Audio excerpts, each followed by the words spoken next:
नमस्कार दोस्तों, मैं हूं बेनाम। आज की कहानी है नरभक्षी यक्षिणी की। अगर आपको कहानी अच्छी लगे तो वीडियो को लाइक करें और साथ ही साथ चैनल को सब्सक्राइब करें। रात अपने सबसे गहरे आंचल में सिमट चुकी थी। शहर के बाहरी इलाके में स्थित आकाश के आलीशान बंगले में गहरी चुप्पी पसरी हुई थी, जो किसी भी सामान्य रात से कहीं ज्यादा बोझिल और डरावनी थी। कुछ महीने पहले हुए उस भीषण कार हादसे ने सब कुछ बदल दिया था। वह रात जब आकाश और उसकी पत्नी प्रिया की गाड़ी एक सुनसान सड़क पर एक अनजाने बल से टकराकर गहरी खाई में जा गिरी थी, उनकी जिंदगी में एक काला अध्याय लिख गई थी। आकाश को मामूली चोटें आई थीं, लेकिन प्रिया मौत के मुंह से लौट कर आई थी। पर कुछ ऐसा भी लौट कर आया था जो उस प्रिया से बिल्कुल अलग था, जिसे आकाश पिछले 5 सालों से जानता और प्यार करता था। दुर्घटना के बाद प्रिया कुछ दिनों तक कोमा में रही, फिर धीरे धीरे ठीक होने लगी। लेकिन उसकी आंखों की चमक, उसकी प्यारी मुस्कान और उसका स्वाभाविक उत्साह कहीं गायब हो गया था। उसकी जगह एक अजीब सी खालीपन, एक भयावह खामोशी ने ले ली थी। वह घंटों कमरे में अकेली बैठी रहती, एकटक दीवारों को निहारती रहती, जैसे किसी अदृश्य दुनिया में खोई हुई हो। जब कभी आकाश उसे बात करने की कोशिश करता तो वह बस एक सूनी निगाह से उसे देखती और धीरे से मुस्कुरा देती। एक ऐसी मुस्कान जो उसके होंठों पर होती, लेकिन उसकी आंखों तक कभी नहीं पहुंचती थी। यह मुस्कान जो पहले उसके प्यार और खुशी की निशानी थी, अब एक भयानक पहेली बन गई थी। आकाश को अक्सर आधी रात में प्रिया के कमरे से अजीबोगरीब आवाजें सुनाई देती थीं। कभी धीमे गुनगुनाने की, कभी फुसफुसाहट की, और कभी कभी तो जैसे कोई कुछ चबा रहा हो। जब वह दरवाजा खोलकर देखता तो प्रिया शांति से सोई हुई मिलती, लेकिन कमरे में एक अजीब सी दुर्गंध फैली होती, जैसे किसी पुराने बासी मांस की। वह खुद को यह कहकर समझाता कि यह सब उसके दिमाग का फितूर है। प्रिया अभी भी सदमे में है और समय के साथ सब ठीक हो जाएगा। लेकिन उसके दिल के किसी कोने में एक ठंडी, तीखी सुई चुभती रहती थी, जो उसे हर पल एहसास कराती कि कुछ बहुत गलत हो रहा है। वह अपनी प्रिया को पहचान नहीं पा रहा था, और यह एहसास उसे भीतर ही भीतर खाए जा रहा था। रात के हर पल उसे उस हादसे की याद आती थी, जब गाड़ी टकराने से ठीक पहले उसने प्रिया की आंखों में एक पल के लिए एक ऐसी चमक देखी थी जो मानवीय नहीं थी। एक ऐसी शक्ति का अनुभव किया था जो उसके नियंत्रण से बाहर थी, और फिर सब कुछ अंधेरे में डूब गया था। वह सोचता था कि क्या उस चमक का, उस शक्ति का इस नई प्रिया से कोई संबंध है? क्या खाई में गिरी उस गाड़ी के साथ उनकी पुरानी जिंदगी भी वहीं खत्म हो गई थी और प्रिया के शरीर में किसी और ने अपना घर बना लिया था? यह विचार उसे कंपी दे जाता था। हर गुजरते दिन के साथ प्रिया का व्यवहार और ज्यादा रहस्यमय होता जा रहा था, और आकाश की रातों की नींद हराम होती जा रही थी। उसे लग रहा था जैसे वह एक भयानक सपने में जी रहा है, जिससे वह जागना नहीं चाहता, पर जिससे वह भाग भी नहीं सकता। पिछले कुछ हफ्तों से बंगले के आसपास अजीबोगरीब घटनाएं घट रही थीं। पहले उनकी पालतू बिल्ली शर्ली अचानक गायब हो गई। शर्ली, जो हमेशा प्रिया के साथ साए की तरह रहती थी, एक रात अचानक ओझल हो गई और फिर कभी नहीं मिली। आकाश ने सोचा कि शायद वह कहीं बाहर चली गई होगी, लेकिन उसके दिल में एक अजीब सी बेचैनी थी। फिर उनके माली, जो एक बुजुर्ग और अनुभवी व्यक्ति थे, बिना किसी सूचना के काम पर आना बंद कर दिया। आकाश ने कई बार उनसे संपर्क करने की कोशिश की, लेकिन उनका फोन बंद था। माली के गांव में पूछने पर पता चला कि वह कुछ दिनों से लापता हैं और किसी ने उन्हें आखिरी बार बंगले के आसपास देखा था। यह सिलसिला यहीं नहीं रुका। बंगले में काम करने वाली नौकरानी ने भी अचानक इस्तीफा दे दिया, और जब आकाश ने उससे कारण पूछा तो उसकी आवाज में एक अजीब सा डर था। उसने बस इतना कहा कि यहां कुछ ठीक नहीं है साहब, मुझे डर लगता है। उसने प्रिया के व्यवहार में कुछ ऐसा देखा था जिसे वह व्यक्त नहीं कर पा रही थी, पर उस डर ने उसे बंगले से भागने पर मजबूर कर दिया था।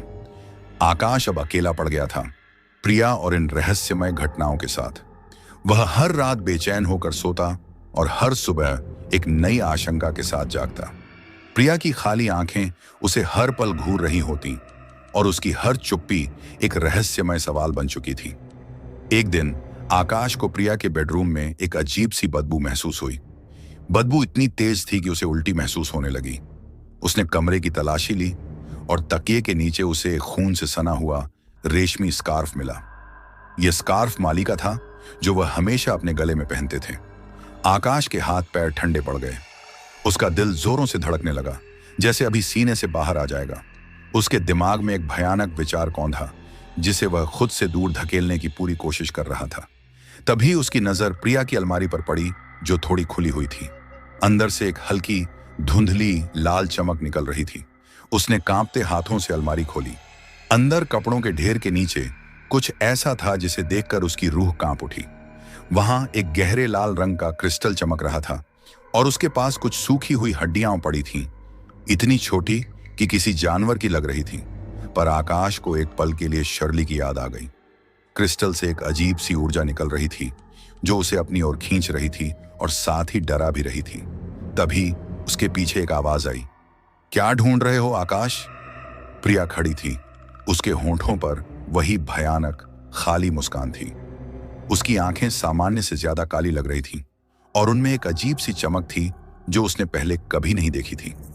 ये चमक वैसी ही थी जैसी उसने दुर्घटना से ठीक पहले देखी थी। आकाश ने उस चमक में एक भयानक भूख को महसूस किया, एक ऐसी भूख जो उसे अपने अंदर तक महसूस होने लगी। वह समझ गया कि माली और शर्ली के गायब होने का संबंध किससे है, और उसकी प्रिया अब वो प्रिया नहीं रही थी। ये कोई और था जिसने उसके शरीर को अपना ठिकाना बना लिया था। आकाश की सांसें अटक गईं। उसके दिमाग में भयानक दृश्य कौंधने लगे। प्रिया की शांत निर्दोष आंखों के पीछे छिपी एक क्रूर नरभक्षी सत्ता। उसने कांपते हुए हाथों से माली का स्कार्फ अपनी पीठ के पीछे छिपा लिया। प्रिया उसके पास आई। उसके कदम इतने हल्के थे कि जमीन पर कोई आवाज नहीं हुई। होंठों पर मुस्कान और गहरी हो गई, लेकिन उसकी आंखों में अब कोई दया नहीं थी, सिर्फ एक भयावह जिज्ञासा थी, जैसे कोई शिकारी अपने शिकार को निहार रहा हो। तुम्हें क्या लगता है आकाश? प्रिया ने अपनी आवाज में एक अजीब सी मिठास घोलकर कहा, जो पहले कभी नहीं थी। यह आवाज उसकी प्रिया की नहीं थी, यह उससे कहीं ज्यादा गहरी, कहीं ज्यादा प्राचीन थी। क्या तुम्हें लगता है कि मैं बदल गई हूं? आकाश कुछ बोल नहीं पाया। उसका गला सूख चुका था, उसके शरीर में जान नहीं थी। वह बस इतना जानता था कि उसे यहां से भागना है, जितनी जल्दी हो सके। प्रिया ने अपना हाथ उठाया और धीरे से आकाश के गाल पर फेरा। उसकी उंगलियां ठंडी थीं, बर्फ जैसी ठंडी, लेकिन उनमें एक अजीब सी ऊर्जा थी जो आकाश की त्वचा को जला रही थी। तुम मुझे समझते नहीं हो, उसने फुसफुसाया। यह शरीर, यह सिर्फ एक आवरण है। अब मैं मुक्त हूं। उस दुर्घटना ने मुझे वो दिया जो मुझे चाहिए था, एक प्रवेश द्वार। उसके चेहरे पर एक क्षण के लिए एक शैतानी खुशी नाच उठी, जिसे देखकर आकाश को लगा कि उसकी आत्मा उसके शरीर से निकल जाएगी। प्रिया ने अपना सिर एक तरफ झुकाया। उसकी आंखों में वही काली चमक नाचने लगी। और तुम मेरे सबसे कीमती हो। आकाश ने एक झटके में पीछे हटने की कोशिश की, लेकिन प्रिया का हाथ उसके चेहरे पर एक अजीब सी शक्ति से चिपक गया था। वह उसे हिला भी नहीं पा रहा था। कमरे में अचानक तापमान गिर गया और आकाश को अपने चारों ओर एक अदृश्य भारी दबाव महसूस हुआ। हवा में मांस की सड़ी हुई गंध और तेज हो गई, और उसे लगा जैसे अनगिनत आंखें उसे अंधेरे से घूर रही हैं। उसकी नजर प्रिया के मुंह पर पड़ी। उसकी मुस्कान फैलने लगी और उसकी जीभ अचानक लंबी होकर उसके होंठों से बाहर निकलने लगी, एक पतली सरपीली चीज की तरह। उसकी आंखों में चमक और भी भयावह हो गई और उसने आकाश की ओर ऐसे देखा जैसे वह केवल मांस का एक टुकड़ा हो। आकाश ने अपनी पूरी ताकत लगाई और किसी तरह प्रिया के चंगुल से अपना हाथ छुड़ाया। वह पीछे की ओर भागा, लेकिन कमरे का दरवाजा अचानक जोर से बंद हो गया। प्रिया उसके सामने खड़ी थी। उसकी आंखें पूरी तरह से काली हो चुकी थीं और उसके चेहरे पर अब कोई मानवीय भाव नहीं था, सिर्फ एक राक्षसी अमानवीय भूख। उसके दांत नुकीले होने लगे थे और उसके होंठों पर खून की एक पतली लकीर थी। आकाश ने देखा कि उसके नाखूनों में भी एक भयानक बदलाव आया था। वे लंबे, काले और नुकीले हो गए थे, किसी खूंखार शिकारी के पंजे की तरह। उसने एक पल के लिए क्रिस्टल और हड्डियों की ओर देखा और उसे यकीन हो गया कि प्रिया अब वो नहीं है जिसे वह प्यार करता था। यह एक यक्षिणी थी, एक भयानक प्राणी जिसने प्रिया के शरीर पर कब्जा कर लिया था और अब वह उसका अगला शिकार बनने वाला था। प्रिया ने धीरे धीरे उसकी ओर एक कदम बढ़ाया। उसके चेहरे पर एक भयानक मुस्कान थी जो उसकी आत्मा को कंपा रही थी। आकाश की रीढ़ में एक ठंडी लहर दौड़ गई। वह जानता था कि अब उसकी जिंदगी बचाने के लिए उसके पास बहुत कम समय बचा था। वह उस कमरे में फंस चुका था, अपनी पत्नी के शरीर में छिपी एक नरभक्षी यक्षिणी के साथ, और उसे नहीं पता था कि वह कैसे जीवित बाहर निकलेगा। आकाश की रीढ़ में एक ठंडी लहर दौड़ गई। वह जानता था कि अब उसकी जिंदगी बचाने के लिए उसके पास बहुत कम समय बचा था। वह उस कमरे में फंस चुका था, अपनी पत्नी के शरीर में छिपी एक नरभक्षी यक्षिणी के साथ, और उसे नहीं पता था कि वह कैसे जीवित बाहर निकलेगा। प्रिया, या कहें कि प्रिया के शरीर में छिपी वह यक्षिणी उसके सामने खड़ी थी। उसकी आंखें पूरी तरह से काली हो चुकी थीं और उनमें कोई मानवीय भाव नहीं था, सिर्फ एक राक्षसी अमानवीय भूख। उसके होंठों पर वही भयानक मुस्कान थी जो अब तक सिर्फ एक खालीपन थी, अब एक भयावह क्रूरता में बदल चुकी थी। उसके दांत नुकीले होने लगे थे और उसके होंठों पर खून की एक पतली लकीर थी जो अभी भी ताजा दिख रही थी, जैसे उसने अभी अभी कोई ताजा शिकार किया हो। आकाश के दिमाग में माली और शर्ली के गायब होने का विचार बिजली की तरह कौंध गया। उसके नाखूनों में भी एक भयानक बदलाव आया था। वे लंबे, काले और नुकीले हो गए थे, किसी खूंखार शिकारी के पंजे की तरह। उसने एक पल के लिए बिस्तर पर पड़े उस गहरे लाल क्रिस्टल और उसके पास बिखरी सूखी हड्डियों की ओर देखा। अब उसे यकीन हो गया कि प्रिया अब वो नहीं है जिसे वह प्यार करता था। ये एक यक्षिणी थी, एक भयानक प्राणी जिसने उसकी प्रिय पत्नी के शरीर पर कब्जा कर लिया था, और अब वह उसका अगला शिकार बनने वाला था। कमरे में हवा भारी हो गई थी, जैसे कोई अदृश्य दीवारें उसे अंदर की ओर धकेल रही हों। सड़े हुए मांस की बदबू अब इतनी तेज हो चुकी थी कि आकाश को उल्टी महसूस होने लगी, पर वह अपनी नजर प्रिया से हटा नहीं पा रहा था। यक्षिणी ने धीरे धीरे आकाश की ओर एक कदम बढ़ाया। उसके चेहरे पर भयानक मुस्कान और गहरी हो गई। उसकी चाल में एक अजीब सी लचक थी जो मानवीय नहीं थी, जैसे कोई अदृश्य शक्ति उसे हवा में तैरते हुए खींच रही हो। उसके मुंह से एक धीमी सरसराहट भरी आवाज निकली, तुमने मुझे पहचान लिया आकाश, अच्छी बात है, खेल अब और मजेदार होगा। उसकी आवाज में एक अजीब सी प्रतिध्वनि थी, जैसे सैकड़ों प्राचीन आत्माएं एक साथ बोल रही हों। आकाश ने देखा कि प्रिया की आंखों में अब एक ऐसी चमक थी जो पहले से कहीं ज्यादा तीव्र थी, एक लालिमा जो गहरे अंधकार में भी स्पष्ट दिख रही थी। वह अपनी जगह से हिला भी नहीं पा रहा था, भय ने उसे जड़ कर दिया था। उसने अपने दिमाग में भागने के कई रास्ते सोचे, पर हर रास्ता बंद नजर आ रहा था। दरवाजा जो कुछ पल पहले जोर से बंद हुआ था, अब एक ठोस दीवार की तरह लग रहा था। खिड़कियों से बाहर कूदना नामुमकिन था, क्योंकि वे इतनी ऊंची थीं और नीचे का रास्ता भी घना अंधेरा और अज्ञात था। आकाश ने अपनी पूरी ताकत जुटाई और हिम्मत करके दरवाजे की ओर लपका। वह जानता था कि यह उसकी आखिरी उम्मीद है। जैसे ही उसने दरवाजे का हैंडल पकड़ने की कोशिश की, एक अदृश्य शक्ति ने उसे पीछे धकेल दिया। वह जमीन पर गिर गया। उसका सिर जोर से लकड़ी के फर्श से टकराया। उसे कुछ पल के लिए चक्कर आया, पर उसने अपनी नजर यक्षिणी से नहीं हटाई। प्रिया हंसी, एक ऐसी हंसी जो दिल दहला देने वाली थी, जिसमें कोई खुशी नहीं थी, सिर्फ एक क्रूर विजय थी। भागने की कोशिश मत करो मेरे प्रिय, तुम मेरे जाल में हो। यक्षिणी ने अब जमीन पर पड़े आकाश की ओर धीरे धीरे चलना शुरू किया। उसके प्रत्येक कदम के साथ कमरे में ठंडक और बढ़ती गई और आकाश को लगा जैसे उसकी सांसें जम रही हों। उसने देखा कि यक्षिणी के शरीर से एक काली परछाई निकलकर दीवारों पर नाच रही थी, जो हर पल बड़ी होती जा रही थी। यह परछाई, जो एक विशालकाय प्राणी की तरह दिख रही थी, उसकी तरफ बढ़ रही थी, जैसे उसे निगलने के लिए तैयार हो। आकाश ने अपनी जेब में हाथ डाला। उसे अपने पुराने लाइटर की याद आई, जो वह हमेशा अपने साथ रखता था। शायद एक चिंगारी, कुछ तो हो सकता है।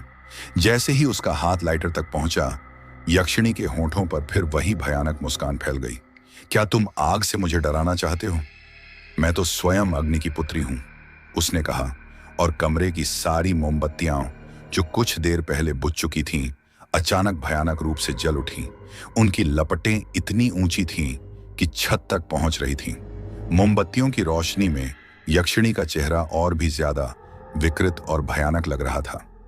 उसकी आंखें पूरी तरह से लाल हो चुकी थीं और उसके चेहरे की नसें उभरी हुई थीं, जैसे कोई अदृश्य शक्ति उसके अंदर उथल पुथल मचा रही हो।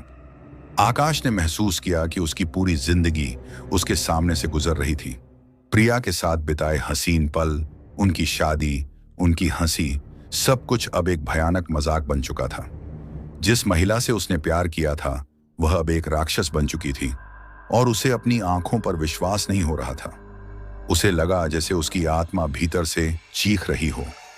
यक्षिणी अब उसके बिल्कुल सामने खड़ी थी। उसकी काली परछाई उसे पूरी तरह से ढक चुकी थी। आकाश ने अपनी आंखें बंद कर लीं, मौत को अपनी ओर आते हुए महसूस किया। उसने अपने जीवन में कभी इतना भय महसूस नहीं किया था। जैसे ही यक्षिणी ने आकाश पर हाथ बढ़ाने की कोशिश की, अचानक कमरे में एक तेज गड़गड़ाहट हुई और बिजली चली गई। पूरा कमरा घने अंधेरे में डूब गया। केवल मोमबत्तियों की लपटें धीमी धीमी नाच रही थीं, जिससे परछाइयां और भी ज्यादा डरावनी लग रही थीं। इसी पल का फायदा उठाकर आकाश ने अपनी पूरी ताकत से यक्षिणी को धक्का दिया और अंधाधुंध भागने लगा। उसे पता नहीं था कि वह कहां जा रहा है, पर उसे बस वहां से निकलना था। वह बेडरूम से बाहर निकला और गलियारे में तेजी से भागा। घर अब एक भूल भुलैया की तरह लग रहा था, जहां हर कोना, हर परछाई उसे डरा रही थी। वह सीढ़ियों से नीचे उतरा। उसके पैरों की आवाज पूरे घर में गूंज रही थी और उसे हर कदम पर यक्षिणी के कदमों की आहट महसूस हो रही थी। हालांकि वह उसे देख नहीं पा रहा था। उसकी सांसें फूल रही थीं, फेफड़े जल रहे थे, पर वह रुक नहीं सकता था। उसे याद आया कि घर के नीचे एक पुरानी लाइब्रेरी है, जहां उसके दादाजी ने कई प्राचीन किताबें और हस्तलिपियां रखी थीं। शायद वहां कोई ऐसा सुराग मिल जाए जिससे वह इस भयानक यक्षिणी से लड़ सके या कम से कम उसे समझ सके। वह तेजी से लाइब्रेरी की ओर भागा। उसके दिमाग में एक ही विचार था, किसी भी तरह से बचना और प्रिया को वापस लाना, अगर वह अभी भी वहां है। लाइब्रेरी का दरवाजा भारी और पुराना था। आकाश ने उसे खोलना चाहा, पर वह अंदर से बंद था। उसने अपने कंधे से धक्का दिया। एक बार, दो बार और तीसरी बार में दरवाजा छरमराते हुए खुल गया। अंदर का माहौल और भी ज्यादा सर्द था। हवा में धूल और पुरानी किताबों की अजीब सी गंध थी। अंधेरा इतना घना था कि उसे कुछ भी दिखाई नहीं दे रहा था। उसने अपने मोबाइल की टॉर्च जलाई, जिसकी रोशनी में धूल के कण हवा में नाचते हुए दिखाई दिए। विशाल बुक शेल्फ्स में हजारों पुरानी किताबें भरी हुई थीं, जिनमें से कुछ तो इतनी पुरानी थीं कि उनके पन्ने पीले पड़ चुके थे। आकाश को याद आया कि उसके दादाजी, जो एक पुरातत्वविद थे, अक्सर अजीब व गरीब कहानियां सुनाते थे और रहस्यमय चीजों पर शोध करते थे। उन्हें हमेशा विश्वास था कि इस दुनिया में ऐसी शक्तियां हैं जिन्हें विज्ञान नहीं समझा सकता। शायद उनकी यही जिज्ञासा आज उसकी जान बचा सके। वह तेजी से बुक शेल्फ्स के बीच घूमने लगा। हर किताब के शीर्षक को पढ़ता जा रहा था। उसे प्राचीन विद्या, लोक कथाओं का संग्रह, अज्ञात आत्माएं जैसे शीर्षक दिखाई दिए। उसका हाथ एक भारी चमड़े से बंधी किताब पर पड़ा, जिस पर कोई शीर्षक नहीं था, बस एक अजीब सा प्रतीक बना हुआ था। एक आंख जिसके चारों ओर सर्प लिपटा हुआ था। यह प्रतीक उसे कहीं देखा हुआ लग रहा था, पर उसे याद नहीं आ रहा था कहां। उसने कांपते हाथों से किताब खोली। पहले कुछ पन्ने खाली थे, पर उसके बाद हाथ से लिखे हुए प्राचीन मंत्र और चित्र थे। पन्ने पीले और जीर्ण शीर्ण थे और उन पर खून के धब्बे भी दिखाई दे रहे थे, जो अब सूखे और गहरे भूरे हो चुके थे। आकाश को लगा जैसे हर पन्ने से एक अजीब सी ऊर्जा निकल रही हो। वह मंत्रों को समझने की कोशिश करने लगा, जो किसी प्राचीन भाषा में लिखे हुए थे। कुछ ही पन्नों बाद उसे एक अध्याय मिला, जिसका शीर्षक था यक्षिणियों का उदय। आकाश का दिल तेजी से धड़कने लगा। यही वह जानकारी थी जिसकी उसे तलाश थी। किताब में लिखा था कि यक्षिणियां प्राचीन, शक्तिशाली और रक्त पिपासु आत्माएं होती हैं, जो अक्सर उन स्थानों पर रहती हैं जहां बड़ी त्रासदी या भयानक घटनाएं घटित हुई हों। वे मनुष्यों के शरीर पर कब्जा कर सकती हैं, खासकर तब जब आत्मा कमजोर हो या सदमे में हो। किताब में उस लाल क्रिस्टल का भी जिक्र था जो उसने प्रिया के कमरे में देखा था। यह क्रिस्टल, जिसे अमृत का नेत्र कहा जाता था, यक्षिणियों के लिए एक प्रवेश द्वार का काम करता था। उन्हें भौतिक दुनिया में प्रकट होने में मदद करता था। इसे किसी विशेष अनुष्ठान के माध्यम से सक्रिय किया जाता था और एक बार सक्रिय होने पर यह यक्षिणी को अपने शिकार के सबसे करीब रखता था। आकाश को याद आया कि दुर्घटना के ठीक बाद जब वह होश में आया था, तो उसने देखा था कि प्रिया के हाथ में वही लाल क्रिस्टल था जो उसे जमीन पर पड़ा मिला था, और उसने उसे उठाकर अपनी पॉकेट में रख लिया था। उसने सोचा कि शायद यह कोई पत्थर होगा, पर अब उसे सब समझ आ रहा था। प्रिया ने उसे शायद अनजाने में सक्रिय कर दिया था, या दुर्घटना के दौरान वह किसी तरह सक्रिय हो गया था, और उसी क्षण यक्षिणी ने उसके शरीर में प्रवेश कर लिया था। किताब में आगे लिखा था कि यक्षिणी आम अपनी शक्ति बढ़ाने के लिए ताजे मांस और रक्त का सेवन करती हैं, और वे अपने शिकार को भावनात्मक और मानसिक रूप से भी कमजोर करती हैं, जिससे उनका कब्जा और मजबूत हो जाता है। माली और शर्ली के गायब होने का कारण अब स्पष्ट था। वे यक्षिणी के शिकार बन चुके थे। किताब में यह भी लिखा था कि यक्षिणी को हमेशा अपने शिकार के नजदीक रहना पड़ता है ताकि वह उससे ऊर्जा खींचती रहे, और यही कारण था कि प्रिया बंगले से बाहर नहीं जाती थी। उसके हर सूनी नजर के पीछे, उसकी हर चुप्पी के पीछे एक भयानक सच्चाई छिपी हुई थी। आकाश के हाथ से किताब छूटने लगी। उसके शरीर में कंपी छूट रही थी। उसे महसूस हुआ कि कमरे का तापमान और गिर गया था। हवा में एक अजीब सी ठंडी हवा बहने लगी, और उसे लगा जैसे कोई उसके कंधों पर हाथ रख रहा हो। उसने पीछे मुड़कर देखा। वहां कोई नहीं था, पर उसे प्रिया की धीमी सरसराहट भरी हंसी सुनाई दी जो उसके चारों ओर गूंज रही थी। यक्षिणी उसके करीब आ चुकी थी। किताब में यक्षिणी को भगाने का एक भयानक और जटिल अनुष्ठान भी लिखा था, जिसे यक्षिणी मोक्ष कहा गया था। इसमें कई चीजों की आवश्यकता थी। प्राचीन जड़ी बूटियां, एक विशेष प्रकार की धातु से बना चाकू, शुद्ध चंदन का लेप, और सबसे महत्वपूर्ण रक्त बलि। रक्त बलि का मतलब था यक्षिणी के सबसे प्रिय व्यक्ति के रक्त की कुछ बूंदें जो उसे कमजोर कर सकें। आकाश जानता था कि यक्षिणी के लिए सबसे प्रिय वह शरीर था जिसमें वह रह रही थी, यानी प्रिया का शरीर। लेकिन किताब में यह भी लिखा था कि यदि अनुष्ठान में कोई भी चूक हुई तो यक्षिणी और भी शक्तिशाली हो जाएगी और हमेशा के लिए उस शरीर में कैद हो जाएगी, और जो व्यक्ति उसे भगाने की कोशिश कर रहा है वह उसका अगला और स्थायी शिकार बन जाएगा। उसके पास अब कोई विकल्प नहीं था, उसे यह करना ही था, चाहे नतीजा कुछ भी हो। आकाश ने तुरंत लाइब्रेरी में ही उन जड़ी बूटियों की तलाश शुरू कर दी जो उसके दादाजी ने अपने शोध के लिए रखी होंगी। उसे याद आया कि दादाजी के पास एक गुप्त दराज थी जिसमें वे अपनी सबसे कीमती और रहस्यमय चीजें रखते थे। उसने बुक शेल्फ के एक छिपे हुए हिस्से को खींचा और उसे दराज मिल गई। अंदर एक पुराने लकड़ी के बक्से में उसे वे सारी चीजें मिली जिनकी उसे जरूरत थी। सूखी हुई नागफनी की पत्तियां, लोबान, कुछ अज्ञात पौधे की जड़ें, और एक छोटा तेज धार वाला चांदी का चाकू जिस पर अजीबोगरीब नक्काशी की हुई थी। चांदी, किताब में लिखा था कि चांदी यक्षिणियों के लिए जहर के समान होती है, लेकिन चंदन का लेप, उसके पास चंदन का कोई लेप नहीं था। उसे याद आया कि प्रिया के कमरे में उसकी एक छोटी सी पूजा की अलमारी थी जिसमें वह हमेशा चंदन रखती थी। उसे वापस बेडरूम जाना होगा जहां यक्षिणी थी। यह विचार उसे डरा रहा था, पर उसके पास कोई विकल्प नहीं था। वह धीरे धीरे लाइब्रेरी से बाहर निकला। उसके हाथ में चाकू और जड़ी बूटियां थीं। हर कदम पर उसे प्रिया की अदृश्य उपस्थिति महसूस हो रही थी। घर की हर आवाज अब एक भयानक फुसफुसाहट में बदल चुकी थी। जब वह सीढ़ियों पर पहुंचा तो उसने देखा कि ऊपर से प्रिया की धीमी हंसी की आवाज आ रही थी जो उसके नाम को पुकार रही थी, आकाश, मेरे प्रिय आकाश। उसकी आवाज अब सिर्फ उसकी प्रिया जैसी नहीं थी, इसमें एक गहरा प्राचीन कंपन था जो उसकी आत्मा को हिला रहा था। आकाश ने हिम्मत जुटाई और ऊपर की ओर बढ़ने लगा। उसकी नजर प्रिया के कमरे के दरवाजे पर थी। कमरे का दरवाजा अब खुला हुआ था और अंदर से एक हल्की लाल रोशनी बाहर आ रही थी। जैसे ही वह दरवाजे के पास पहुंचा, रोशनी और तेज हो गई और उसे प्रिया की छाया कमरे के बीच में खड़ी दिखाई दी।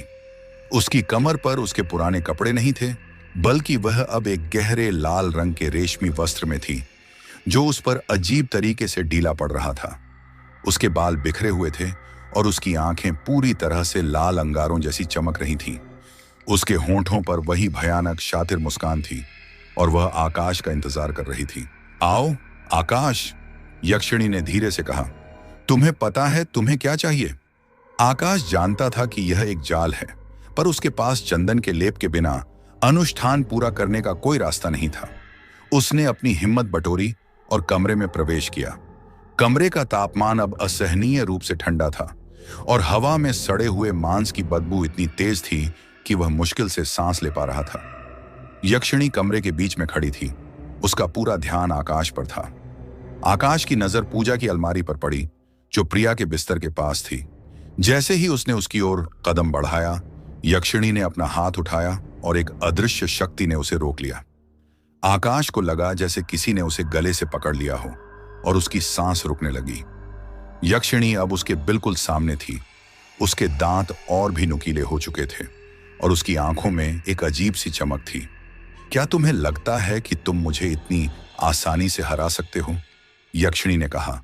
उसकी आवाज में एक दर्दनाक, घृणित कंपन था। तुम नहीं जानते कि मैं कौन हूं आकाश। मैं तुम्हारे रक्त में समाई हुई हूं। मैं तुम्हारे परिवार का अभिशाप हूं। यह सुनकर आकाश को एक गहरा सदमा लगा। क्या मतलब? उसने मुश्किल से कहा। उसकी सांसें अटक रही थीं। यक्षिणी हंसी, एक भयानक, दिल दहला देने वाली हंसी। तुम्हारे दादाजी, वे मुझे खोजने निकले थे। उन्हें लगा कि वे मुझे नियंत्रित कर सकते हैं, पर उन्होंने मुझे मुक्त कर दिया। उन्होंने मुझे तुम्हारे वंश के रक्त से बांध दिया। मैं तुम्हारी पीढ़ियों से इस घर में भटक रही हूं, सही समय का इंतजार कर रही थी। यक्षिणी ने अपना मुंह आकाश के कान के पास लाया और फुसफुसाया। तुम्हारी प्रिया ने मुझे बुलाया था, अनजाने में। उस रात दुर्घटना से पहले उसने तुम्हारी जान बचाने के लिए एक इच्छा की थी, एक गहरी अचेतन इच्छा, और मैंने उसे सुना। मैंने उसके शरीर में प्रवेश किया और उसे बचाया। पर हर मदद की एक कीमत होती है मेरे प्रिय। आकाश के पैरों तले जमीन खिसक गई। प्रिया ने उसे बचाने के लिए अनजाने में एक यक्षिणी को अपने शरीर में बुला लिया था।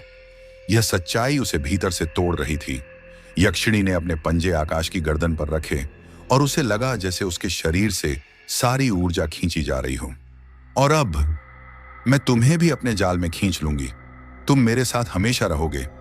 आकाश ने अपनी आंखें खोली और यक्षिणी की लाल आंखों में देखा। उसे लगा जैसे उसकी आत्मा धीरे धीरे बाहर निकल रही हो। वह जान गया था कि वह इस यक्षिणी से कभी नहीं जीत पाएगा, क्योंकि उसने उसकी प्रिया को भी खो दिया था। उसकी प्रिया अब उसके खून से बंधी हुई एक नरभक्षी यक्षिणी बन चुकी थी। आकाश की सांसें तेजी से चल रही थीं, पर उसे महसूस हुआ कि उसकी पकड़ कमजोर पड़ रही थी। यक्षिणी की शक्ति इतनी प्रचंड थी कि उसे प्रतिरोध करना नामुमकिन लग रहा था। उसकी आंखें लाल अंगारों की तरह चमक रही थीं और उसकी पकड़ आकाश की गर्दन पर कसती जा रही थी। आकाश के दिमाग में एक पल के लिए प्रिया का चेहरा आया, उसकी हंसी, उसकी प्यारी आंखें, उसकी भोली मुस्कान। क्या वह सचमुच चली गई थी?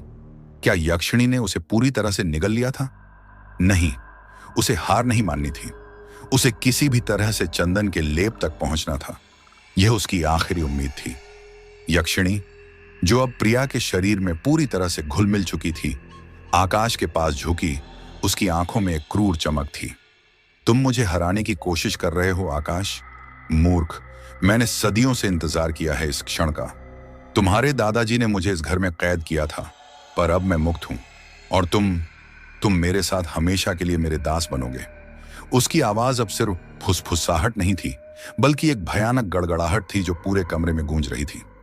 दीवारों पर परछाइयां तेजी से नाचने लगीं और हवा में एक अजीब सी घुटन भरी ऊर्जा महसूस हो रही थी। आकाश को लगा जैसे कमरे की हर चीज उस पर हमला कर रही हो। किताबें बुकशेल्फ से गिरने लगीं, वेसेस टूटकर बिखर गए और खिड़कियों के शीशे चरमराने लगे, जैसे कोई अदृश्य शक्ति उन्हें तोड़ रही हो। आकाश ने अपनी बची हुई सारी ताकत जुटाई। उसकी नजर अभी भी पूजा की अलमारी पर थी, जो कुछ ही कदम दूर थी। उसे याद आया कि उसके दादाजी ने हमेशा कहा था कि सबसे बड़ी शक्ति इच्छा शक्ति में निहित होती है। उसे अब अपनी सारी इच्छा शक्ति इस एक पल में लगानी थी। उसने अचानक अपने चांदी के चाकू को, जो उसने अब तक अपने हाथ में कसकर पकड़ रखा था, यक्षिणी के हाथ पर वार करने की कोशिश की। यक्षिणी ने अपनी आंखें चौड़ी की। उसकी आंखों में एक पल के लिए हैरानी का भाव आया। चाकू उसकी त्वचा को छू भी नहीं पाया, पर उससे एक तेज चिंगारी निकली, जिससे यक्षिणी का हाथ पीछे हट गया। उस पल की देरी ने आकाश को एक मौका दिया। उसने उस मौके का फायदा उठाया और अपनी पूरी ताकत से यक्षिणी को धक्का दिया, और इस बार वह लड़खड़ा गई। आकाश ने तुरंत पूजा की अलमारी की ओर छलांग लगाई। उसका हाथ तेजी से अलमारी के अंदर गया और उसने चंदन के लेप की छोटी सी डिब्बी निकाल ली। जैसे ही उसने डिब्बी निकाली, यक्षिणी फिर से उस पर झपटी। उसने एक भयानक चीख निकाली जो किसी अमानवीय प्राणी की थी, और उसकी आंखें अब पूरी तरह से लाल हो चुकी थीं, जैसे उनमें आग जल रही हो। उसके नाखून लंबे होकर पंजों में बदल गए थे और उसने आकाश पर हमला करने की कोशिश की। आकाश ने तेजी से चंदन की डिब्बी खोली और लेप को अपने चांदी के चाकू पर लगाना शुरू किया। यक्षिणी अब उसके बिल्कुल करीब थी। उसकी सांसें आकाश के चेहरे पर पड़ रही थीं, एक ठंडी सड़ी हुई सांस। नहीं, तुम मुझे रोक नहीं सकते, यक्षिणी दहाड़ी। तुम नहीं जानते कि तुमने क्या कर दिया है। जैसे ही आकाश ने चाकू पर चंदन का लेप लगाया, चाकू से एक तेज नीली रोशनी निकलने लगी। यक्षिणी ने एक दर्दनाक चीख निकाली और पीछे हट गई। उसकी आंखें दर्द से सिकुड़ रही थीं। आकाश ने तुरंत चाकू को हवा में उठाया और मंत्र पढ़ना शुरू किया, जिसे उसने लाइब्रेरी की किताब में देखा था।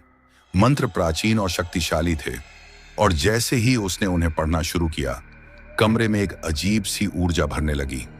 हवा में एक तेज कंपन महसूस हुआ और मोमबत्तियों की लपटें बेकाबू होकर नाचने लगीं। यक्षिणी अब बुरी तरह से छटपटा रही थी। उसका शरीर कांप रहा था और प्रिया का चेहरा एक पल के लिए उस पर हावी होने लगा। आकाश ने देखा कि प्रिया की आंखों में एक पल के लिए दर्द और मदद की भीख दिखाई दी, पर वह तुरंत यक्षिणी के लाल अंगारों में बदल गई। छोड़ दो उसे, छोड़ दो मेरी प्रिया को, आकाश चिल्लाया, और उसने अपनी सारी शक्ति लगाकर चाकू को यक्षिणी की ओर फेंका। चाकू हवा में घूमता हुआ गया और यक्षिणी के सीने में जा लगा, ठीक प्रिया के दिल के ऊपर। एक भयानक चीख निकली जो पूरे घर में गूंज गई। यक्षिणी का शरीर एक पल के लिए चमक उठा और फिर उसके अंदर से एक काली धुआंधार आकृति बाहर निकली और तेजी से ऊपर की ओर उड़ने लगी। यह आकृति प्रिया के शरीर से अलग हो रही थी। प्रिया का शरीर जमीन पर गिर गया और वह बेसुध हो गई। आकाश ने सोचा कि सब खत्म हो गया, यक्षिणी भाग गई है और प्रिया सुरक्षित है। वह तेजी से प्रिया की ओर भागा, लेकिन जैसे ही वह प्रिया के पास पहुंचा, उसने देखा कि प्रिया के शरीर से अभी भी एक हल्की काली परछाई निकल रही थी जो धीरे धीरे उसके चारों ओर घूम रही थी। और तभी उसकी नजर छत पर पड़ी। वहां वह काली धुआंधार आकृति हवा में तैर रही थी और अब वह किसी भयानक चीज में बदल रही थी।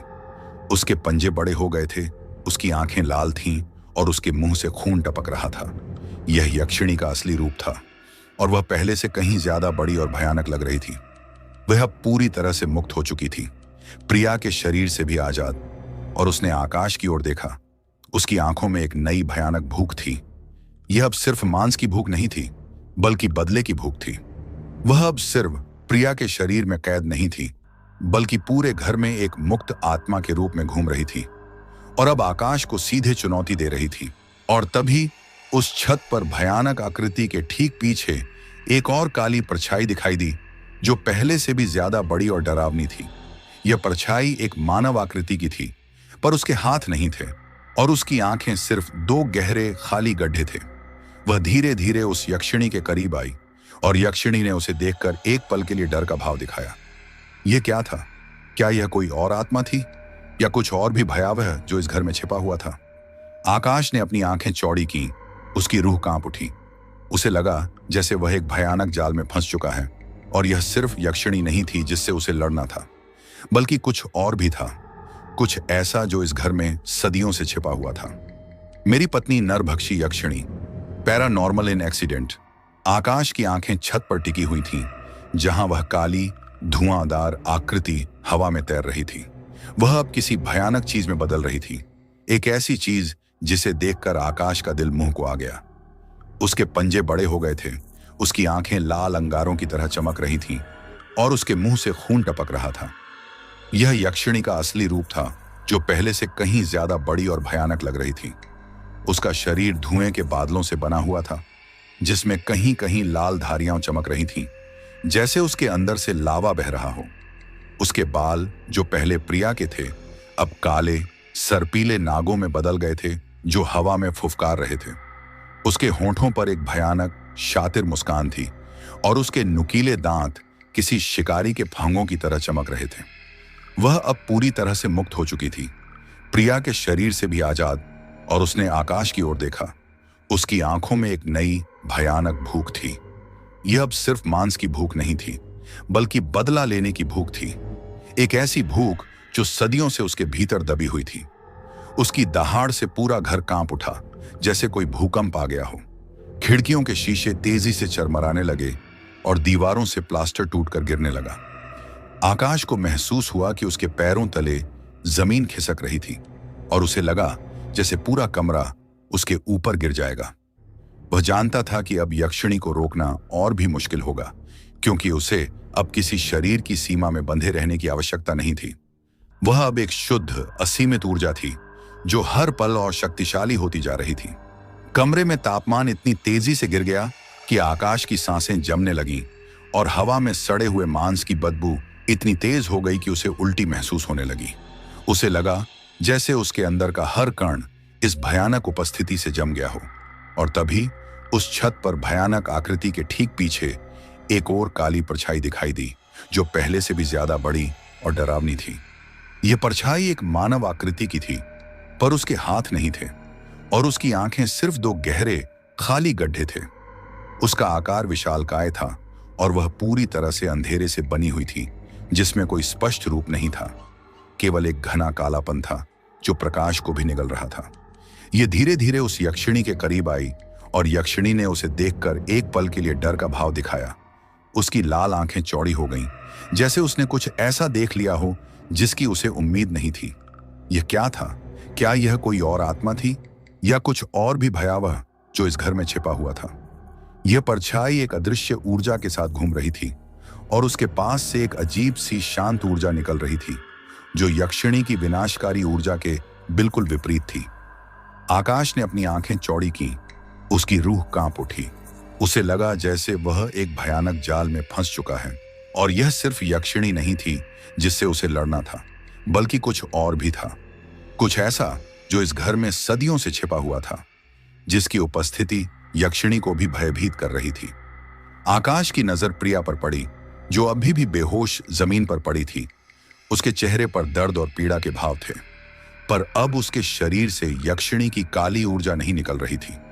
उसे प्रिया को बचाना था, उसे इस भयानक जगह से दूर ले जाना था। यक्षिणी ने आकाश को देखा। उसकी आंखों में बदले की आग और तेज हो गई। तुमने मुझे आज़ाद कर दिया आकाश, और अब मैं तुम्हें और तुम्हारे इस घर को तबाह कर दूंगी, उसने गरजते हुए कहा। उसकी आवाज में एक अजीब सी प्रतिध्वनि थी, जैसे सैकड़ों प्राचीन आत्माएं एक साथ बोल रही हों। यक्षिणी ने अपने पंजे फैलाए और आकाश की ओर तेजी से झपटी। आकाश ने तुरंत प्रिया को अपनी बाहों में उठाया और भागने की कोशिश की।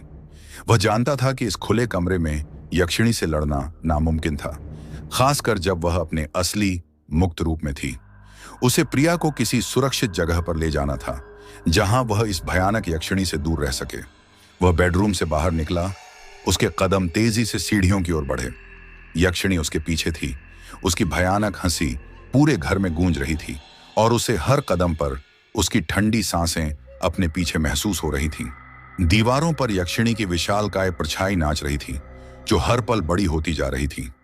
आकाश ने देखा कि घर की पुरानी पेंटिंग्स अपनी जगह से गिर रही थीं। फर्नीचर हवा में उछल रहा था और दरवाजे अपने आप खुल बंद हो रहे थे। यह यक्षिणी का तांडव था, जो अब पूरे घर को अपनी चपेट में ले रहा था। आकाश सीढ़ियों से नीचे उतरा। उसके पैर लड़खड़ा रहे थे, पर उसने हिम्मत नहीं हारी। उसे अपने दादाजी की बात याद आई कि इस घर में एक गुप्त तहखाना है, जहां उन्होंने अपनी सबसे रहस्यमय चीजें रखी थीं और जहां कोई भी बाहरी शक्ति प्रवेश नहीं कर सकती थी। क्या यह तहखाना उनकी जान बचा सकता था? जैसे ही वह लिविंग रूम में पहुंचा, यक्षिणी उसके सामने आ गई। उसकी आंखों से लाल रोशनी निकल रही थी।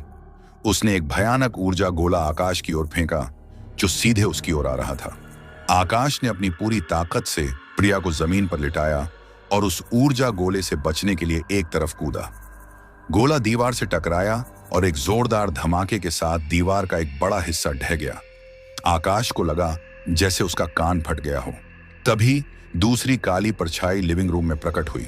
यह यक्षिणी के बिल्कुल सामने खड़ी हो गई और यक्षिणी ने उसे देखकर फिर से एक पल के लिए डर का भाव दिखाया। परछाई ने धीरे धीरे अपना हाथ उठाया और आकाश को लगा जैसे हवा में एक अजीब सी कंपन हुई। यक्षिणी ने एक दर्दनाक चीख निकाली और पीछे हट गई, जैसे किसी अदृश्य शक्ति ने उसे पीछे धकेला हो। यह परछाई, जो पहले निष्क्रिय लग रही थी, अब यक्षिणी के खिलाफ सक्रिय रूप से काम कर रही थी। आकाश को समझ नहीं आ रहा था कि यह परछाई कौन थी और वह उसकी मदद क्यों कर रही थी। क्या यह कोई शुभ आत्मा थी या कोई और ही खतरनाक इकाई जो अपने उद्देश्यों के लिए यक्षिणी को रोक रही थी?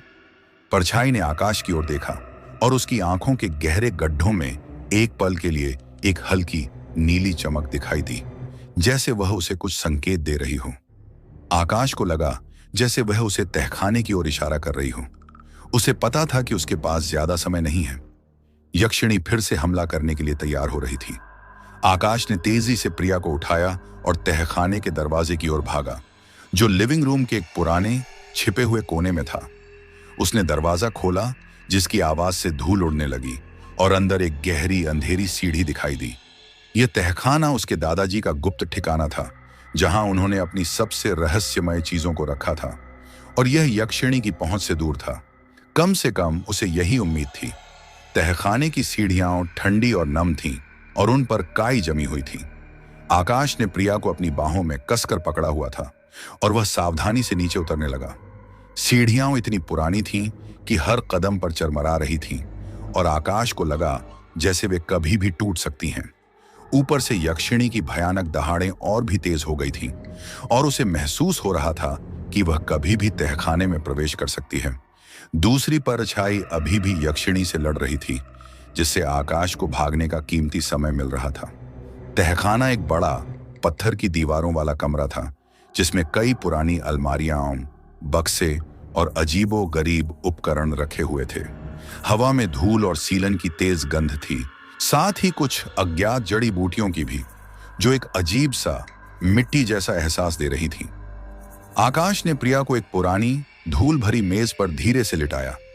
उसका चेहरा पीला पड़ गया था और उसकी सांसें धीमी चल रही थीं, पर कम से कम वह अब यक्षिणी के सीधे प्रभाव से बाहर थी। आकाश ने तुरंत तहखाने की तलाशी लेना शुरू किया। उसे याद आया कि दादाजी ने एक बार बताया था कि तहखाने में उनकी एक गुप्त डायरी है, जिसमें उन्होंने अपने सभी शोध और अनुभवों को दर्ज किया था। वह डायरी ही उनकी आखिरी उम्मीद थी। उसने अलमारियों को खंगालना शुरू किया, हर बक्से को खोलकर देखा। उसे कई प्राचीन कलाकृतियां, कुछ अजीबो-गरीब क्रिस्टल और कई पुरानी किताबें मिली, पर डायरी कहीं नहीं थी। निराशा उसे घेरने लगी। क्या वह गलत जगह पर था? क्या डायरी कभी मौजूद थी भी, या यह सब उसके दिमाग का फितूर था? तभी उसकी नजर एक बड़े नक्काशीदार लकड़ी के संदूक पर पड़ी, जो एक कोने में छिपा हुआ था। संदूक पर वही प्रतीक बना हुआ था जो उसने लाइब्रेरी की किताब पर देखा था, एक आंख जिसके चारों ओर सर्प लिपटा हुआ था। आकाश का दिल तेजी से धड़कने लगा। यही वह संदूक था और इसके अंदर जरूर कुछ महत्वपूर्ण होगा। उसने संदूक को खोलने की कोशिश की, पर वह बंद था। उसे याद आया कि दादाजी हमेशा अजीब और गरीब पहेलियां बनाते थे। उसने संदूक पर बने प्रतीकों को ध्यान से देखा। कुछ ही देर में उसे एक पैटर्न समझ आया। संदूक के ढक्कन पर बने सर्प की आंखें घूमने वाली थीं। उसने उन्हें एक विशेष क्रम में घुमाया और एक क्लिक की आवाज के साथ संदूक खुल गया। अंदर एक मोटी चमड़े से बंधी डायरी थी, जो समय के साथ पीली पड़ चुकी थी। डायरी के साथ एक छोटा जड़ी बूटियों का पोटली और एक पुराना मुरझाया हुआ फूल भी था। आकाश ने कांपते हाथों से डायरी खोली। पहले कुछ पन्ने दादाजी के रोजमर्रा के अनुभवों और उनके शोध के बारे में थे, पर जैसे जैसे वह आगे बढ़ता गया, उसे यक्षिणी से संबंधित विस्तृत जानकारी मिलने लगी। दादाजी ने लिखा था कि यह यक्षिणी, जिसका नाम कालरात्रि था, उनके परिवार से जुड़ी थी। सैकड़ों साल पहले उनके एक पूर्वज ने धन और शक्ति के लालच में एक काला जादू किया था, जिसमें उन्होंने कालरात्रि को बुलाया था। अनुष्ठान अधूरा रह गया था और कालरात्रि मुक्त हो गई थी, लेकिन वह इस घर और इस परिवार के रक्त से बंध गई थी। वह तब से इस घर में भटक रही थी, सही समय का इंतजार कर रही थी, ताकि वह पूरी तरह से आजाद हो सके और दुनिया में तबाही मचा सके। दादाजी ने अपना पूरा जीवन उसे समझने और उसे नियंत्रित करने के तरीके खोजने में बिताया था। उन्होंने लिखा था कि कालरात्रि सिर्फ मांस की भूखी नहीं थी, बल्कि उसे मानवीय भावनाओं, खासकर भय और निराशा की भी भूख थी। यह उसे और शक्तिशाली बनाती थी। उन्होंने यह भी लिखा था कि कालरात्रि को पूर्ण रूप से नष्ट करना असंभव था, क्योंकि वह एक प्राचीन इकाई थी, पर उसे हमेशा के लिए बांधना या निष्क्रिय करना संभव था। डायरी में उस कार दुर्घटना का भी जिक्र था। दादाजी ने लिखा था कि उन्होंने अपनी मृत्यु से पहले महसूस कर लिया था कि काल रात्रि सक्रिय हो रही है और वह किसी कमजोर आत्मा को अपना निशाना बनाएगी।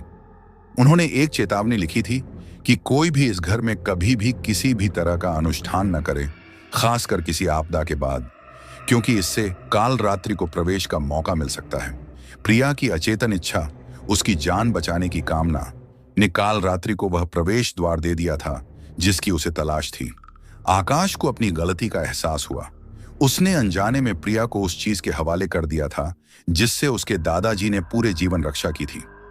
डायरी में आगे लिखा था कि काल रात्रि को हमेशा के लिए बांधने के लिए एक बहुत ही शक्तिशाली और खतरनाक अनुष्ठान की आवश्यकता थी, जिसे आत्म बलि का अनुष्ठान कहा गया था। इस अनुष्ठान में यक्षिणी को उस व्यक्ति के रक्त से बांधना पड़ता था जो उसे सबसे ज्यादा प्रिय हो, और फिर उस व्यक्ति की आत्मा को यक्षिणी के साथ हमेशा के लिए कैद करना पड़ता था। यह एक भयानक बलिदान था जो काल रात्रि को निष्क्रिय कर सकता था, पर उस व्यक्ति के जीवन को समाप्त कर देता था। आकाश की रूह कांप उठी। क्या उसे प्रिया को हमेशा के लिए खोना पड़ेगा या खुद को बलि चढ़ाना पड़ेगा? डायरी के आखिरी पन्ने पर एक रहस्यमय चित्र बना हुआ था, एक मानव आकृति जिसके चारों ओर एक नीला प्रकाश चमक रहा था और वह एक बड़ी काली परछाई से लड़ रही थी। चित्र के नीचे लिखा था, वह जो परछाई में रहता है वह मार्गदर्शक हो सकता है, लेकिन उसका भी अपना उद्देश्य है। उस पर पूरी तरह भरोसा मत करना। आकाश को दूसरी परछाई याद आई जिसने उसे यक्षिणी से बचाया था। क्या यह वही परछाई थी? क्या वह सचमुच उसकी मदद कर रही थी या उसका कोई छिपा हुआ एजेंडा था? डायरी के अंतिम शब्दों ने उसे सबसे ज्यादा चौंका दिया। अगर तुम यह पढ़ रहे हो मेरे प्रिय वंशज, तो इसका मतलब है कि काल रात्रि मुक्त हो चुकी है। उसे रोकने का एक और रास्ता है, एक ऐसा रास्ता जो बलिदान के बिना भी काम कर सकता है, पर वह बहुत खतरनाक है। तुम्हें उस जगह जाना होगा जहां सबसे पहले काल रात्रि का आह्वान किया गया था, प्राचीन मंदिर का खंडहर। वहां तुम्हें स्वर्ण मंत्र मिलेगा, पर सावधान रहना, उस स्थान की रक्षा काल रात्रि के दास करते हैं जो उसके सबसे वफादार होते हैं। प्राचीन मंदिर का खंडहर। आकाश को याद आया कि उसके दादाजी अक्सर शहर के बाहरी इलाके में एक पुराने जीर्ण शीर्ण मंदिर के बारे में बात करते थे, जिसके बारे में कहा जाता था कि वहां अजीबोगरीब शक्तियां निवास करती हैं। आकाश जानता था कि उसके पास कोई विकल्प नहीं था। उसे प्रिया को बचाना था और खुद को भी। उसे उस प्राचीन मंदिर के खंडहर तक पहुंचना होगा, चाहे वहां कितना भी खतरा क्यों ना हो। आकाश ने डायरी को बंद किया। उसके हाथ कांप रहे थे।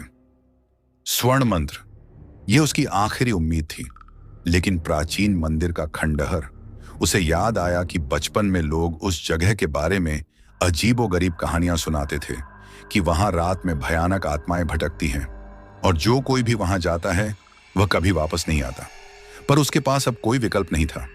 उसने प्रिया को देखा जो अभी भी बेहोश थी।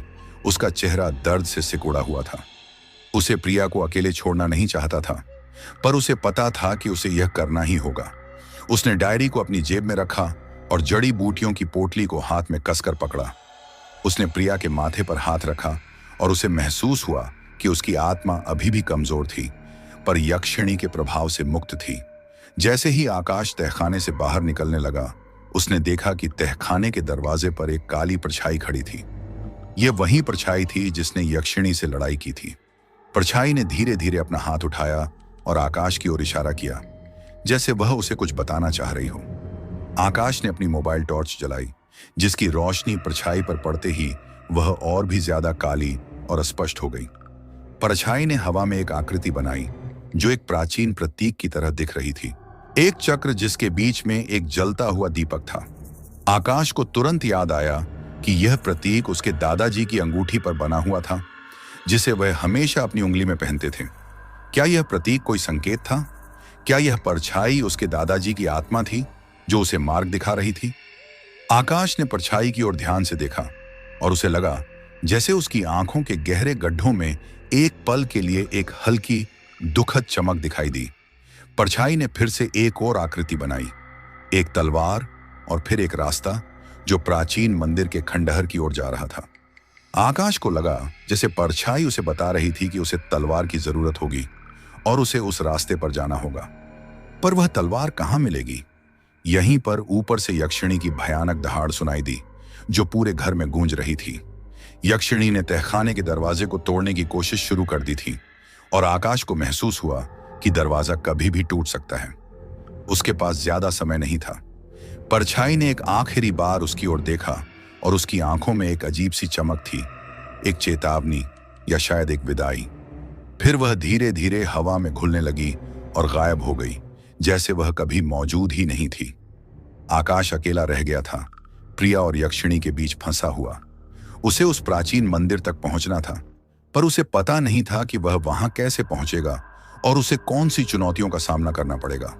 उसने दरवाजे की ओर देखा, जहां से यक्षिणी की शक्ति महसूस हो रही थी। दरवाजे में दरारें पड़ने लगी थीं और लकड़ी कांप रही थी। यक्षिणी ने अब सिर्फ शारीरिक रूप से ही नहीं, बल्कि मानसिक रूप से भी आकाश पर हमला करना शुरू कर दिया था। उसे अपने दिमाग में प्रिया की हंसी सुनाई दे रही थी, पर वह हंसी अब भयानक और क्रूर लग रही थी। तुम मुझे नहीं रोक सकते आकाश, तुम मेरा शिकार हो, तुम्हारी प्रिया मेरी है। यक्षिणी की आवाज उसके दिमाग में गूंज रही थी। आकाश जानता था कि उसे अब तुरंत कदम उठाना होगा। उसने एक आखिरी बार प्रिया को देखा, जो शांति से सो रही थी। उसकी सांसें हल्की चल रही थीं। उसे उम्मीद थी कि वह वापस आएगा, उसे बचाएगा। आकाश ने तहखाने में रखी एक पुरानी कुल्हाड़ी उठाई, जो जंग लगी हुई थी, पर अभी भी तेज दिख रही थी। उसे लगा कि यह उसके आत्मरक्षा के लिए काम आ सकती है। उसने तेजी से तहखाने के दरवाजे को तोड़ने की कोशिश की, जहां से यक्षिणी की शक्ति आ रही थी। एक भयानक चीख निकली और दरवाजा एक जोरदार धमाके के साथ टूट गया। यक्षिणी अब कमरे में खड़ी थी। उसका पूरा शरीर लाल धुएं से घिरा हुआ था और उसकी आंखें आग के गोले जैसी चमक रही थीं। वह अपने पंजों को जमीन पर रगड़ रही थी, जैसे किसी भूखे जानवर को शिकार मिल गया हो। आकाश ने देखा कि यक्षिणी के पीछे एक बड़ा काला पोर्टल खुल रहा था, जिससे भयानक अमानवीय आवाजें आ रही थीं। यह पोर्टल किसी और आयाम का दरवाजा था, जिसे यक्षिणी ने खोलना शुरू कर दिया था। आकाश को पता चला कि यक्षिणी सिर्फ बदला नहीं लेना चाहती थी, बल्कि वह इस दुनिया में और भी भयानक शक्तियों को बुलाना चाहती थी। यक्षिणी ने आकाश को देखा। उसकी आंखों में एक अजीब सी चमक थी। अब तुम मेरे जाल में हो आकाश। यह पोर्टल मेरी दुनिया का दरवाजा है। जल्द ही यह जगह मेरी हो जाएगी और तुम मेरे साथ मेरे संसार में आओगे, जहां तुम हमेशा के लिए मेरे दास बनोगे। यक्षिणी ने अपने पंजे फैलाए और आकाश की ओर एक भयानक शक्ति के साथ झपटी। उसके मुंह से सड़े हुए मांस की बदबू आ रही थी। आकाश ने अपनी कुल्हाड़ी उठाई, पर वह जानता था कि वह इस शक्ति का सामना नहीं कर सकता। तभी उसकी नजर तहखाने के एक और छिपे हुए कोने पर पड़ी। वहां एक पुराना नक्शा पड़ा था, जिस पर प्राचीन मंदिर का मार्ग बना हुआ था और उसके पास एक चमकदार तलवार भी रखी थी, जो उस परछाई द्वारा दिखाए गए प्रतीक से मिलती जुलती थी। यह तलवार वही थी जिसके बारे में परछाई ने संकेत दिया था। आकाश ने एक पल भी बर्बाद नहीं किया। वह कुल्हाड़ी छोड़कर तलवार की ओर लपका। उसे लगा कि यह उसका आखिरी मौका है। यक्षिणी अब उसके बिल्कुल सामने थी। उसके पंजे आकाश के शरीर को चीरने के लिए तैयार थे। क्या आकाश तलवार तक पहुंच पाएगा? क्या वह प्राचीन मंदिर तक पहुंच पाएगा और स्वर्ण मंत्र को खोज पाएगा? और यह दूसरी परछाई जो उसके दादाजी से संबंधित लग रही थी, उसका वास्तविक उद्देश्य क्या था? यह सब अभी भी रहस्य था और आकाश की जिंदगी एक धागे पर टिकी हुई थी, जो किसी भी पल टूट सकता था। आकाश की सांसें अटक गईं। उसके सामने यक्षिणी अपने पूर्ण भयानक रूप में खड़ी थी। उसका शरीर लाल धुएं से घिरा हुआ था और उसकी आंखें आग के गोले जैसी चमक रही थीं। उसके पीछे एक बड़ा काला पोर्टल खुल रहा था, जिससे भयानक अमानवीय आवाजें आ रही थीं। ऐसी आवाजें जो किसी अन्य आयाम से आ रही थीं, किसी ऐसी जगह से जहां मानव मस्तिष्क की कल्पना भी नहीं पहुंच सकती। यह पोर्टल केवल काल रात्रि के लिए एक प्रवेश द्वार नहीं था, बल्कि एक ऐसी खिड़की थी जो इस दुनिया को उसके दुष्ट और विकृत संसार से जोड़ रही थी। हवा में सड़े हुए मांस की बदबू इतनी तीव्र थी कि आकाश का दम घुटने लगा और कमरे का तापमान इतनी तेजी से गिर गया था कि उसे लगा जैसे उसकी हड्डियां जम रही हों। यक्षिणी ने अपने पंजे जमीन पर रगड़ रहे थे। उसके नुकीले नाखून पत्थर पर खरोंच बना रहे थे और उसके मुंह से खून टपक रहा था। जो अब और भी गाढ़ा और काला दिख रहा था। उसकी भयानक हंसी पूरे तहखाने में गूंज रही थी और हर गूंज के साथ आकाश की आत्मा भीतर से कांप उठती थी।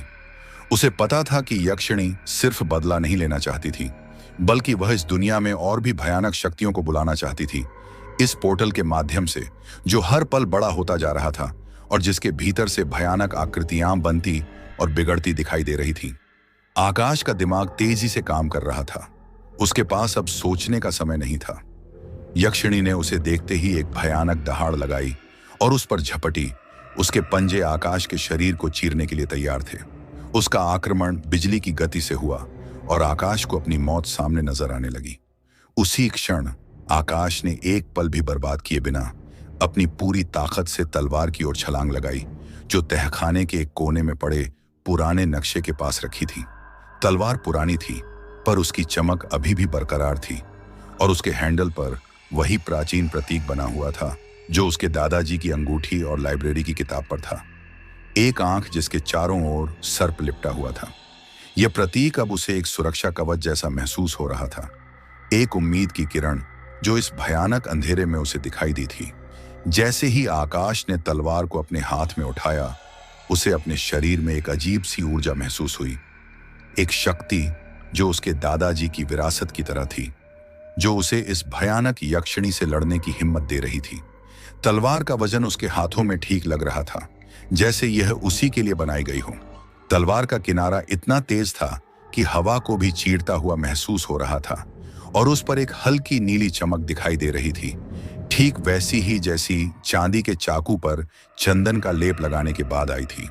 यह चांदी की बनी हुई थी और आकाश को पता था कि चांदी यक्षिणियों के लिए जहर के समान थी। यक्षिणी अब उसके बिल्कुल सामने थी। उसकी भयानक सांसें आकाश के चेहरे पर पड़ रही थीं, एक ठंडी सड़ी हुई सांस जो उसे बीमार कर रही थी। उसने अपना एक पंजा आकाश की ओर बढ़ाया, पर आकाश ने तेजी से तलवार को घुमाया और यक्षिणी के पंजे पर वार किया। तलवार यक्षिणी के धुएंदार शरीर से टकराई और एक तेज भयानक चीख निकली जो पूरे तहखाने में गूंज गई। यक्षिणी ने एक दर्दनाक दहाड़ लगाई और पीछे हट गई। उसके धुएंदार शरीर से एक काली तरल चीज टपकने लगी, जैसे उसका रक्त हो। यक्षिणी हैरान थी। उसे उम्मीद नहीं थी कि आकाश उसे चोट पहुंचा पाएगा। उसकी आंखों में गुस्सा और बदले की आग और तेज हो गई। तुम्हारी इतनी हिम्मत, उसने गरजते हुए कहा। उसकी आवाज में एक दर्दनाक कंपन था। यक्षिणी ने अब अपनी पूरी शक्ति से आकाश पर हमला किया। उसने अपने चारों ओर एक काली ऊर्जा का चक्र बनाया जो तेजी से घूम रहा था और आकाश की ओर बढ़ रहा था। आकाश ने तलवार को ऊपर उठाया और दादाजी की डायरी में लिखे कुछ सुरक्षा मंत्रों को पढ़ना शुरू किया, जिन्हें उसने तुरंत याद कर लिया था।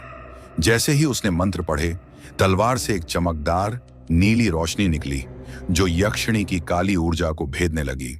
आकाश और यक्षिणी के बीच एक भयंकर युद्ध शुरू हो गया। यक्षिणी अपने आकार को बदल रही थी, कभी एक विशालकाय पक्षी में, कभी एक बड़े सांप में और कभी एक भयानक मानवीय आकृति में जो आकाश को डराने की कोशिश कर रही थी। वह हवा में उड़ रही थी, तेजी से इधर उधर घूम रही थी और अपने पंजे और ऊर्जा के गोले से आकाश पर हमला कर रही थी। आकाश अपनी तलवार से उसके हर हमले का जवाब दे रहा था। उसकी हर चाल में एक अजीब सी सटीकता थी, जैसे कोई अदृश्य शक्ति उसे मार्गदर्शन कर रही हो।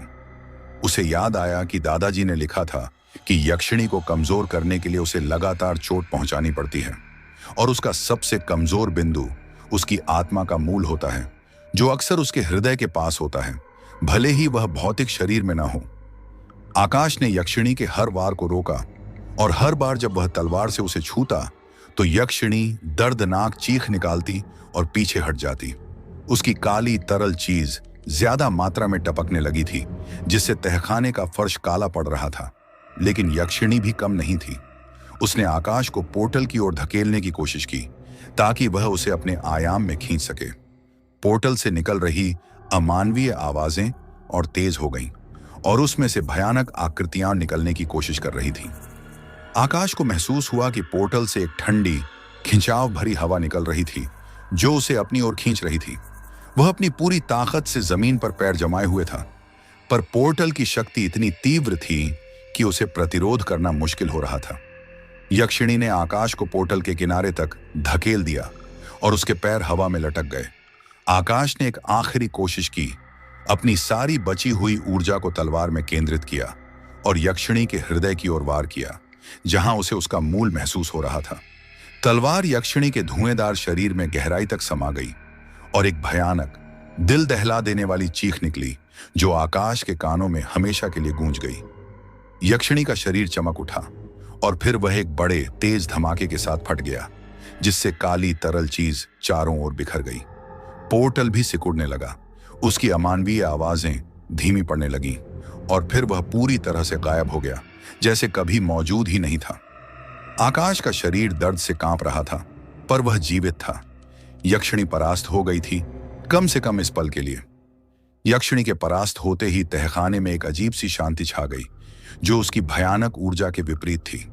हवा में सड़ी हुई गंध थोड़ी कम हुई और तापमान सामान्य होने लगा। आकाश का शरीर दर्द से कांप रहा था, उसके फेफड़े जल रहे थे, पर वह अभी भी तलवार को कसकर पकड़े हुए था। उसने प्रिया की ओर देखा, जो अभी भी बेहोश थी, पर उसका चेहरा अब शांत दिख रहा था। उसके चेहरे से दर्द के निशान गायब हो चुके थे। आकाश ने राहत की सांस ली। वह जानता था कि यक्षिणी शायद पूरी तरह से नष्ट नहीं हुई थी, क्योंकि दादाजी ने लिखा था कि उसे पूर्ण रूप से नष्ट करना असंभव था। पर उसे उम्मीद थी कि उसने उसे कम से कम कुछ समय के लिए निष्क्रिय कर दिया था, जिससे उसे प्रिया को बचाने और स्वर्ण मंत्र खोजने का मौका मिल सके। आकाश ने तुरंत प्रिया को अपनी बाहों में उठाया। उसे अब तहखाने से बाहर निकलना था और प्राचीन मंदिर के खंडहर तक पहुंचना था। उसने ध्यान से चारों ओर देखा। यक्षिणी के हमले से तहखाने में काफी नुकसान हुआ था। दीवारें ढह गई थीं, अलमारियां गिर गई थीं और कई प्राचीन कलाकृतियां टूटकर बिखर गई थीं। उसे जल्दी करनी थी, इससे पहले कि यक्षिणी फिर से सक्रिय हो जाए या कोई और भयानक शक्ति प्रकट हो। आकाश तहखाने की सीढ़ियों की ओर बढ़ा। सीढ़ियां अब और भी ज्यादा जर्जर लग रही थीं, पर उसके पास कोई और रास्ता नहीं था। वह सावधानी से ऊपर चढ़ने लगा। प्रिया के वजन से उसके पैर और भी ज्यादा दुख रहे थे। जैसे ही वह सीढ़ियों से ऊपर आया, उसने देखा कि घर में यक्षिणी के तांडव का निशान हर जगह था। लिविंग रूम में दीवारें ढह गई थीं, फर्नीचर टूटा हुआ था और दरवाजे और खिड़कियां टूटी हुई थीं। घर अब एक बर्बाद खंडहर जैसा दिख रहा था, जिसमें हर कोने से डर और निराशा की गंध आ रही थी। आकाश ने प्रिया को अपनी बाहों में कसकर पकड़ा और घर के मुख्य दरवाजे की ओर भागा, जो अब खुला हुआ था। जैसे ही वह बाहर निकला, उसने देखा कि बाहर का मौसम भी भयावह हो चुका था। आकाश में काले बादल छाए हुए थे और तेज हवा चल रही थी, जिससे पेड़ ऐसे झुक रहे थे जैसे कोई अदृश्य शक्ति उन्हें हिला रही हो। हवा में एक अजीब सी ठंडी, नम गंध थी, जो बारिश से पहले की नहीं, बल्कि कुछ और ही भयावह थी। आकाश को लगा जैसे पूरा वातावरण ही उसके खिलाफ हो गया हो। उसने पीछे मुड़कर अपने बंगले को देखा। वह अब सिर्फ एक घर नहीं था, बल्कि एक भयानक रणभूमि बन चुका था, जहां उसने मौत से लड़ाई लड़ी थी। उसे पता था कि वह अब कभी भी यहां वापस नहीं आ पाएगा। आकाश ने प्रिया को अपनी पीठ पर लाद लिया और प्राचीन मंदिर के खंडहर की ओर तेजी से भागने लगा। उसके दादाजी की डायरी में लिखा था कि मंदिर शहर के बाहरी इलाके में एक घने जंगल के भीतर छिपा हुआ था, जहां तक पहुंचना आसान नहीं था। सड़क पर कोई और गाड़ी नहीं थी, कोई इंसान नहीं था। सब कुछ सन्नाटे में डूबा हुआ था, एक ऐसा सन्नाटा जो किसी आने वाले तूफान का संकेत दे रहा था। आकाश को महसूस हुआ कि यक्षिणी की शक्ति अभी भी हवा में मौजूद थी और उसे हर कदम पर उसकी अदृश्य उपस्थिति महसूस हो रही थी। पेड़ों से अजीबोगरीब आवाजें आ रही थीं, जैसे कोई उसे घूर रहा हो।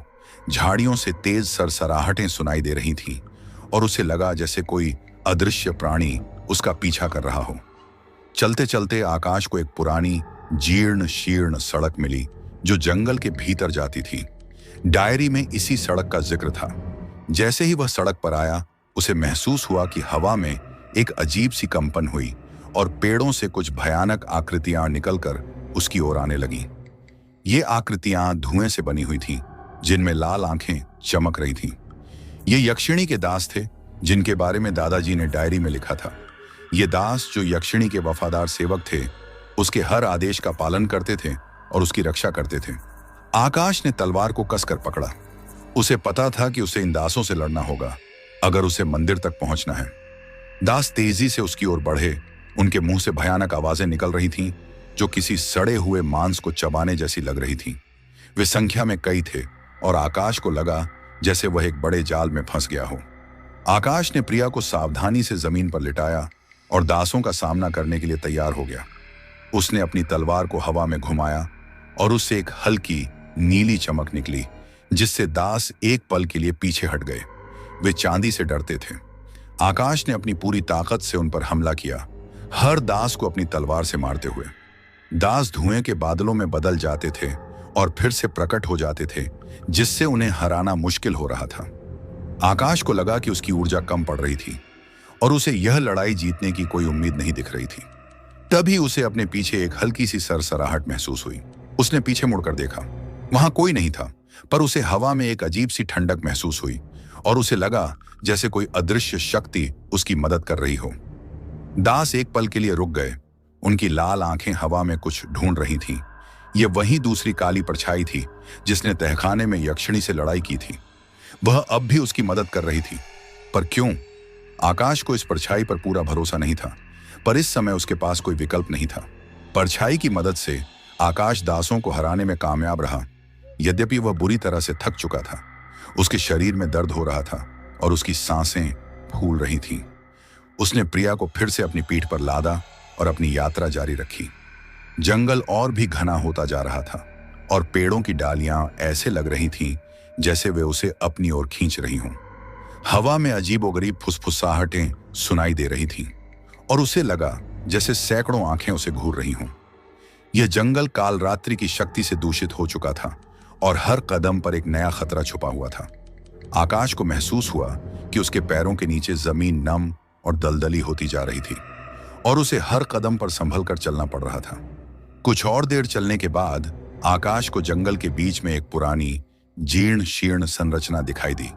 यह प्राचीन मंदिर के खंडहर थे, जिनके बारे में दादाजी ने डायरी में लिखा था। मंदिर की दीवारें काई और बेलों से ढकी हुई थीं और उसके चारों ओर एक अजीब सी शांति पसरी हुई थी, जो किसी भयानक सन्नाटे से कम नहीं थी। प्रवेश द्वार पर दो विशाल नक्काशीदार पत्थर की मूर्तियां खड़ी थीं, जो समय के साथ इतनी घिस चुकी थीं कि उनके चेहरे पहचान में नहीं आ रहे थे।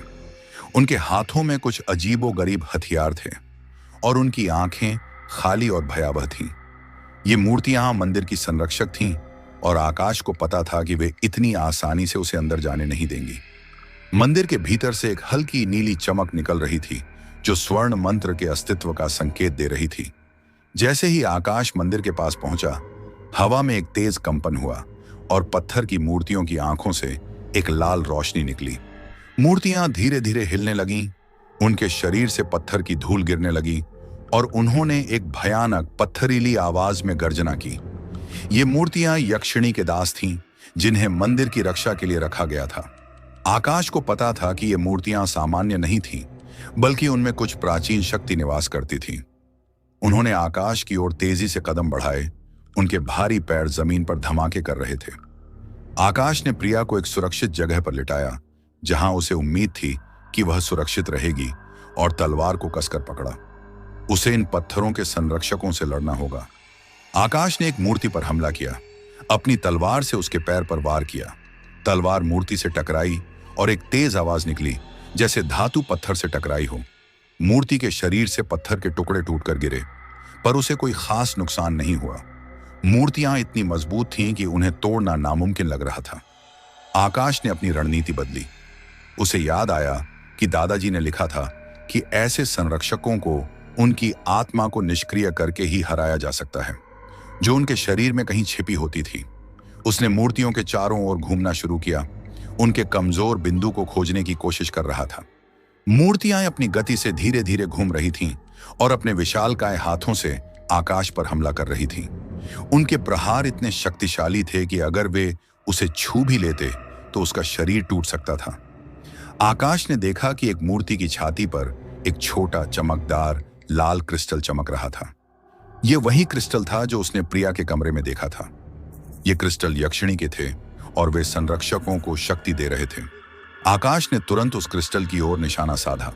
उसने तेजी से मूर्ति की ओर झपट्टा मारा, उसके हर हमले से बचते हुए, और अपनी तलवार से उस क्रिस्टल पर वार किया। जैसे ही तलवार क्रिस्टल से टकराई, एक तेज चमकदार रोशनी निकली और मूर्ति का शरीर कांपने लगा। मूर्ति ने एक दर्दनाक पत्थरीली चीख निकाली और उसका शरीर टूटकर बिखर गया, जिससे पत्थर के टुकड़े चारों ओर बिखर गए। आकाश ने राहत की सांस ली, पर उसे पता था कि अभी दूसरी मूर्ति बाकी थी। दूसरी मूर्ति और भी ज्यादा आक्रामक हो गई थी। उसकी लाल आंखें गुस्से से चमक रही थीं। उसने आकाश की ओर तेजी से कदम बढ़ाए और उसे अपनी ओर खींचने की कोशिश की। आकाश ने अपनी पूरी ताकत से दूसरी मूर्ति पर हमला किया, उसके क्रिस्टल को निशाना बनाया। जैसे ही वह क्रिस्टल के पास पहुंचा, मूर्ति ने अपना हाथ उठाया और आकाश को जमीन पर गिरा दिया। उसकी तलवार उससे दूर जा गिरी। मूर्ति आकाश के ऊपर झुक गई। उसकी पत्थरीली आंखें उसे घूर रही थीं। आकाश को लगा जैसे उसकी सांसें अटक गईं। उसने देखा कि मूर्ति का क्रिस्टल तेजी से चमक रहा था और उसे एक काली ऊर्जा निकल रही थी जो आकाश को अपनी ओर खींच रही थी। वह उसे अपने अंदर खींचने की कोशिश कर रही थी ताकि उसकी आत्मा को अपने अंदर कैद कर सके। आकाश को लगा जैसे उसकी आत्मा उसके शरीर से बाहर निकल रही हो। यह एक भयानक अंत था जो उसे कभी नहीं पता था कि उसका इंतजार कर रहा था। उसकी आंखें बंद होने लगी थीं। तभी उसे अपने कानों में एक धीमी फुसफुसाहट भरी आवाज सुनाई दी। देखो आकाश, देखो। उसने अपनी आंखें खोली और उसने देखा कि उसके सामने पड़ी दादाजी की डायरी से एक हल्की नीली रोशनी निकल रही थी जो सीधे मंदिर के प्रवेश द्वार की ओर इशारा कर रही थी। डायरी का वह अंतिम पन्ना खुला हुआ था जहां स्वर्ण मंत्र के स्थान का संकेत दिया गया था। वह मंदिर के केंद्र में नहीं था, बल्कि प्रवेश द्वार के ऊपर एक छिपी हुई जगह में था। क्या यह परछाई का एक और संकेत था, या दादाजी की आत्मा उसे अभी भी मार्गदर्शन कर रही थी? मूर्ति अब पूरी तरह से उसके ऊपर थी और उसकी काली ऊर्जा उसे खींच रही थी। उसके पास कुछ ही सेकंड बचे थे। क्या आकाश उस छिपी हुई जगह तक पहुंच पाएगा और स्वर्ण मंत्र को खोज पाएगा इससे पहले कि संरक्षक उसे पूरी तरह से निगल लें? यह सवाल हवा में लटक गया था और आकाश की जिंदगी एक पतली रेखा पर टिकी हुई थी। मूर्ति अब आकाश के ऊपर पूरी तरह से हावी हो चुकी थी। उसकी पत्थरीली आंखें उसे घूर रही थीं और उसके सीने में लगा लाल क्रिस्टल तेजी से चमक रहा था, जिससे एक काली ऊर्जा निकल रही थी जो आकाश को अपनी ओर खींच रही थी। आकाश को लगा जैसे उसकी सांसें अटक गईं और उसकी आत्मा उसके शरीर से बाहर खींची जा रही थी, जैसे कोई अदृश्य हाथ उसे भीतर से निचोड़ रहा हो। मंदिर के खंडहरों में हवा कांप रही थी और उसे हर कोने से अजीब और गरीब फुसफुसाहटें सुनाई दे रही थीं, जो उसे डराने की कोशिश कर रही थी।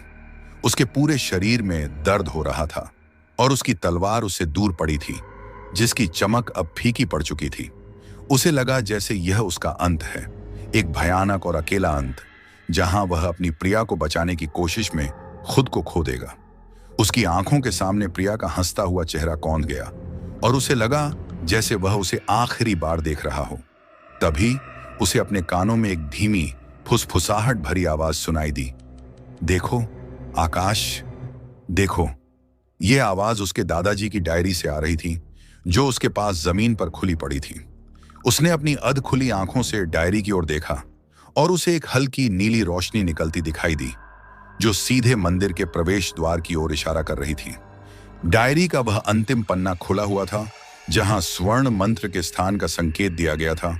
वह मंदिर के केंद्र में नहीं था, बल्कि प्रवेश द्वार के ऊपर एक छिपी हुई जगह में था। यह एक क्षणिक उम्मीद थी, एक आखिरी दाम जो उसे खेलना था। मूर्ति अब पूरी तरह से उसके ऊपर थी। उसका विशालकाय पंजा आकाश को कुचलने के लिए तैयार था। क्रिस्टल से निकल रही काली ऊर्जा अब इतनी तीव्र हो चुकी थी कि आकाश को लगा जैसे उसकी नसें फट जाएंगी और उसका शरीर अंदर से जल रहा हो। उसने अपनी बची हुई सारी ताकत जुटाई, उस दर्द को अनदेखा किया जो उसके शरीर में फैल रहा था और अपने हाथों को ऊपर उठाया जैसे किसी अदृश्य सहारे को पकड़ने की कोशिश कर रहा हो।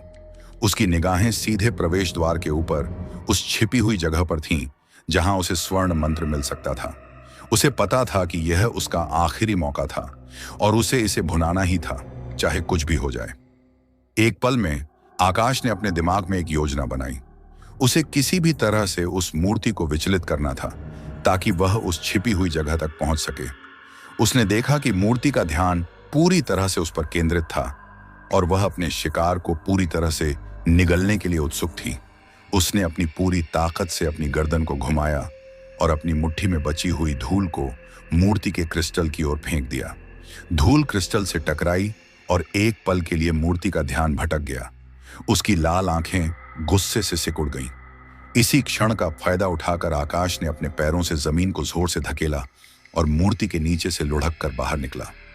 वह तेजी से उठा और अपनी तलवार की ओर दौड़ा, जो कुछ ही दूरी पर पड़ी थी। उसने तलवार को उठाया और उसे अपने हाथ में एक बार फिर से वही ऊर्जा महसूस हुई। मूर्ति अब और भी ज्यादा गुस्से में थी। उसने एक भयानक दहाड़ लगाई और आकाश की ओर झपटी। उसके भारी कदम जमीन पर धमाके कर रहे थे। आकाश ने देखा कि मंदिर का ढांचा कांप रहा था और ऊपर से पत्थरों के टुकड़े गिरने लगे थे। उसे जल्दी करनी थी। उसने मूर्ति के हमलों से बचते हुए तेजी से प्रवेश द्वार की ओर भागना शुरू किया। मूर्ति अपने विशालकाय हाथों से उसे कुचलने की कोशिश कर रही थी, पर आकाश अपनी फुर्ती और दृढ़ संकल्प से उसके हर वार से बच रहा था। उसे अपनी चोटों का दर्द महसूस नहीं हो रहा था। उसका एकमात्र लक्ष्य स्वर्ण मंत्र तक पहुंचना था। जैसे ही आकाश प्रवेश द्वार के पास पहुंचा, उसने देखा कि ऊपर एक छोटी सी छिपी हुई जगह थी, जो पत्थर की नक्काशी के पीछे छिपी हुई थी। यह इतनी अच्छी तरह से छिपी हुई थी कि उसे सामान्य रूप से देखना असंभव था। उसने अपनी तलवार को ऊपर उठाया और उस जगह पर वार किया। पत्थर का एक छोटा सा हिस्सा टूटकर गिरा और उसके पीछे एक चमकदार सुनहरी रोशनी दिखाई दी, जो पूरे मंदिर को रोशन कर रही थी। यह स्वर्ण मंत्र था। यह कोई लिखित मंत्र नहीं था, बल्कि एक चमकदार सुनहरी पट्टिका थी, जिस पर प्राचीन प्रतीक और शब्द उकेरे हुए थे। पट्टिका हवा में तैर रही थी और उससे एक तेज कंपन भरी ऊर्जा निकल रही थी। आकाश ने अपना हाथ बढ़ाया और उस पट्टिका को छूने की कोशिश की। जैसे ही उसका हाथ पट्टिका से टकराया, एक तेज चमकदार रोशनी निकली और आकाश को लगा जैसे उसके पूरे शरीर में बिजली दौड़ गई हो। पट्टिका उसकी हथेली से चिपक गई और उससे निकल रही ऊर्जा आकाश के शरीर में समाने लगी, जिससे उसे एक अजीब सी गर्मी और शक्ति महसूस हुई। उसके दिमाग में प्राचीन शब्द और प्रतीक घूमने लगे और उसे लगा जैसे वह उन्हें हमेशा से जानता था। यह स्वर्ण मंत्र था और इसकी शक्ति उतनी ही प्रचंड थी जितनी दादाजी ने डायरी में बताई थी। मूर्ति अब उसके बिल्कुल सामने थी। उसने अपना पंजा आकाश की ओर बढ़ाया। उसकी लाल आंखें गुस्से से चमक रही थीं। आकाश ने अपनी आंखों को बंद किया, स्वर्ण मंत्र की ऊर्जा को अपने भीतर महसूस किया और फिर उसने अपनी आंखें खोली। उसकी आंखों में एक नई सुनहरी चमक थी। उसने अपना हाथ उठाया जहां स्वर्ण मंत्र की पट्टिका चमक रही थी और प्राचीन शब्दों को जोर से पढ़ना शुरू किया, जो उसके दिमाग में गूंज रहे थे। मंत्र इतने शक्तिशाली थे कि मंदिर की दीवारें कांपने लगीं और हवा में एक तेज गूंज पैदा हुई। जैसे ही उसने मंत्र पढ़े, पट्टिका से एक तेज सुनहरी रोशनी निकली, जो मूर्ति की ओर बढ़ी। रोशनी मूर्ति से टकराई और मूर्ति ने एक भयानक दर्दनाक चीख निकाली, जो पूरे जंगल में गूंज गई। मूर्ति का शरीर चमक उठा और फिर वह धीरे धीरे दरारों में बदलने लगा और अंततः धूल के कणों में बिखर गया, जैसे वह कभी मौजूद ही नहीं था। संरक्षक का अंत हो गया था। स्वर्ण मंत्र की शक्ति ने उसे पूरी तरह से निष्क्रिय कर दिया था। आकाश ने राहत की सांस ली, पर उसे पता था कि यह सिर्फ आधी लड़ाई थी। काल रात्रि अभी भी बाहर थी और उसे उसका सामना करना था। आकाश ने स्वर्ण मंत्र की पट्टिका को अपने हाथ में कसकर पकड़ा हुआ था। उसकी चमक अभी भी मंदिर को रोशन कर रही थी। संरक्षक का अंत हो गया था, पर काल रात्रि अभी भी मुक्त थी और वह बाहर उसका इंतजार कर रही थी। आकाश जानता था कि उसे अब काल रात्रि का सामना करना ही होगा और इस बार वह उसे पूरी तरह से निष्क्रिय करने के लिए तैयार था। उसने प्रिया की ओर देखा, जो अभी भी बेहोश पड़ी थी, पर उसके चेहरे पर अब एक अजीब सी शांति थी, जैसे वह किसी गहरे सपने में हो। आकाश ने उसे मंदिर के एक सुरक्षित कोने में लिटाया, जहां उसे उम्मीद थी कि वह सुरक्षित रहेगी। उसने अपनी तलवार को भी अपने साथ ले लिया, जो अब और भी ज्यादा चमकदार लग रही थी, जैसे स्वर्ण मंत्र की ऊर्जा ने उसे और शक्तिशाली बना दिया हो। आकाश मंदिर से बाहर निकला और उसे जंगल में एक अजीब सा सन्नाटा महसूस हुआ, जो किसी बड़े तूफान से पहले की शांति जैसा था। हवा में अभी भी एक अजीब सी ठंडक थी, पर सड़े हुए मांस की बदबू थोड़ी कम हो गई थी। आकाश जानता था कि कालरात्रि अब तक अपने असली रूप में आ चुकी होगी और वह उसके सामने सबसे बड़ी चुनौती होगी। जैसे ही वह जंगल में आगे बढ़ा, उसे पेड़ों से अजीबोगरीब फुसफुसाहटें सुनाई दी और उसे लगा जैसे पेड़ों की डालियां उसे अपनी ओर खींच रही हों। काल रात्रि की शक्ति पूरे जंगल में फैली हुई थी और वह उसे हर पल महसूस कर रहा था। अचानक पेड़ों के बीच से एक भयानक चीख निकली और काल रात्रि उसके सामने प्रकट हुई।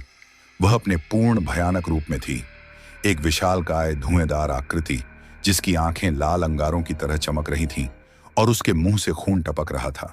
उसके पंजे बड़े थे और उसकी भयानक हंसी पूरे जंगल में गूंज रही थी। वह पहले से कहीं ज्यादा शक्तिशाली लग रही थी, जैसे उसने अपनी सारी ऊर्जा बटोर ली हो। काल रात्रि ने आकाश को देखा।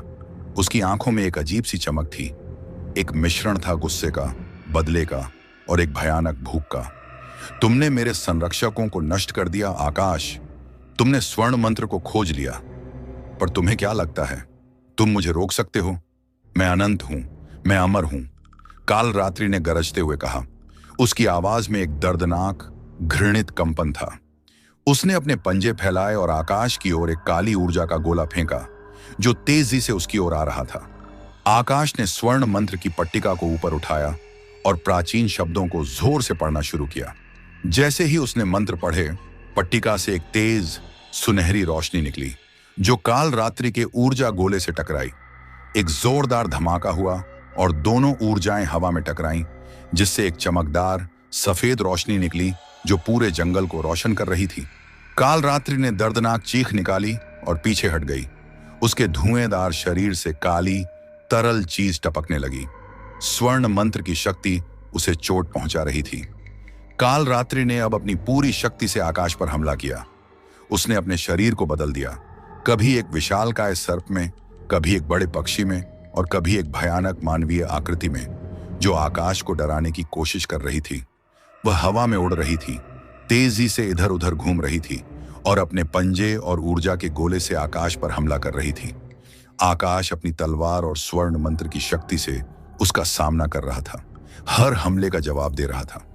वह हर बार जब काल रात्रि को स्वर्ण मंत्र की ऊर्जा से छूता तो वह दर्दनाक चीख निकालती और पीछे हट जाती। लेकिन काल रात्रि भी कम नहीं थी। वह अपनी शक्ति को लगातार बढ़ा रही थी और उसके हमले और भी ज्यादा तेज और शक्तिशाली होते जा रहे थे। आकाश को लगा कि उसकी ऊर्जा कम पड़ रही थी और उसे यह लड़ाई जीतने की कोई उम्मीद नहीं दिख रही थी। काल रात्रि ने आकाश को जमीन पर गिरा दिया। उसकी तलवार उसे दूर जा गिरी। काल रात्रि उसके ऊपर झुक गई। उसके नुकीले दांत उसके चेहरे के करीब आ रहे थे। आकाश को लगा जैसे यह उसका अंत है, पर उसने हिम्मत नहीं हारी। उसने अपनी मुट्ठी में स्वर्ण मंत्र की पट्टिका को कसकर पकड़ा हुआ था। तभी उसे अपने पीछे एक हल्की सी सरसराहट महसूस हुई। उसने पीछे मुड़कर देखा। वहां कोई नहीं था, पर उसे हवा में एक अजीब सी ठंडक महसूस हुई और उसे लगा जैसे कोई अदृश्य शक्ति उसकी मदद कर रही हो। उसी क्षण आकाश के दादाजी की आत्मा, वह दूसरी काली परछाई, काल रात्रि के पीछे प्रकट हुई। वह पहले से कहीं ज्यादा स्पष्ट दिख रही थी। उसकी आकृति मानव जैसी थी, पर उसके हाथ नहीं थे और उसकी आंखें सिर्फ दो गहरे खाली गड्ढे थे। उसने धीरे धीरे अपना हाथ उठाया और कालरात्रि की ओर इशारा किया। कालरात्रि ने उसे देखा। उसकी आंखों में एक पल के लिए डर का भाव आया, जैसे उसने कुछ ऐसा देख लिया हो जिसकी उसे उम्मीद नहीं थी। तुम यहां कैसे? कालरात्रि ने दर्दनाक चीख निकाली। उसकी आवाज में एक अजीब सा कंपन था। दादाजी की आत्मा ने धीरे से अपना हाथ बढ़ाया और कालरात्रि के धुएंदार शरीर में प्रवेश कर गई। एक भयानक चीख निकली जो पूरे जंगल में गूंज गई। कालरात्रि का शरीर तेजी से कांपने लगा और उससे एक तेज सुनहरी रोशनी निकलने लगी जो उसे भीतर से जला रही थी। दादाजी की आत्मा कालरात्रि के भीतर उसे नियंत्रित करने की कोशिश कर रही थी और कालरात्रि उसे बाहर निकालने की कोशिश कर रही थी। यह एक आत्माओं का युद्ध था जो कालरात्रि के अंदर हो रहा था। आकाश ने देखा कि दादाजी की आत्मा कालरात्रि को कमजोर कर रही थी, जिससे उसे स्वर्ण मंत्र का उपयोग करने का मौका मिल सके। कालरात्रि ने दर्दनाक चीखें निकालना जारी रखा और उसके शरीर से काली तरल चीज ज्यादा मात्रा में टपकने लगी। आकाश ने अपनी तलवार को उठाया और उसने अपनी सारी बची हुई ऊर्जा स्वर्ण मंत्र में केंद्रित की। उसे पता था कि यह उसका आखिरी मौका है। दादाजी ने उसे रास्ता दिखाया था और अब उसे इसे पूरा करना था। उसने अपनी आंखों को बंद किया, स्वर्ण मंत्र की ऊर्जा को अपने भीतर महसूस किया और फिर उसने अपनी आंखें खोली। उसकी आंखों में सुनहरी चमक थी। उसने अपना हाथ उठाया जहां स्वर्ण मंत्र की पट्टिका चमक रही थी और प्राचीन शब्दों को जोर से पढ़ना शुरू किया। मंत्र इतने शक्तिशाली थे कि पूरा जंगल कांप उठा और हवा में एक तेज गूंज पैदा हुई। जैसे ही उसने मंत्र पढ़े, पट्टिका से एक तेज सुनहरी रोशनी निकली जो सीधे कालरात्रि की ओर बढ़ी, जो अभी भी दादाजी की आत्मा से लड़ रही थी। रोशनी कालरात्रि से टकराई और एक भयानक धमाका हुआ जिससे पूरे जंगल में एक चमकदार सफेद रोशनी फैल गई। कालरात्रि का शरीर एक पल के लिए चमक उठा और फिर वह धीरे धीरे सिकुड़ने लगा। उसका धुएंदार शरीर एक छोटे से बिंदु में बदल गया और अंततः वह पूरी तरह से गायब हो गई, जैसे कभी मौजूद ही नहीं थी। दादाजी की आत्मा भी कालरात्रि के साथ गायब हो गई थी। आकाश ने महसूस किया कि कालरात्रि हमेशा के लिए निष्क्रिय हो गई थी। उसकी शक्ति हमेशा के लिए स्वर्ण मंत्र के भीतर समा गई थी और दादाजी ने उसे बचाने के लिए खुद को बलिदान कर दिया था। कालरात्रि के गायब होते ही जंगल में एक अजीब सी शांति छा गई।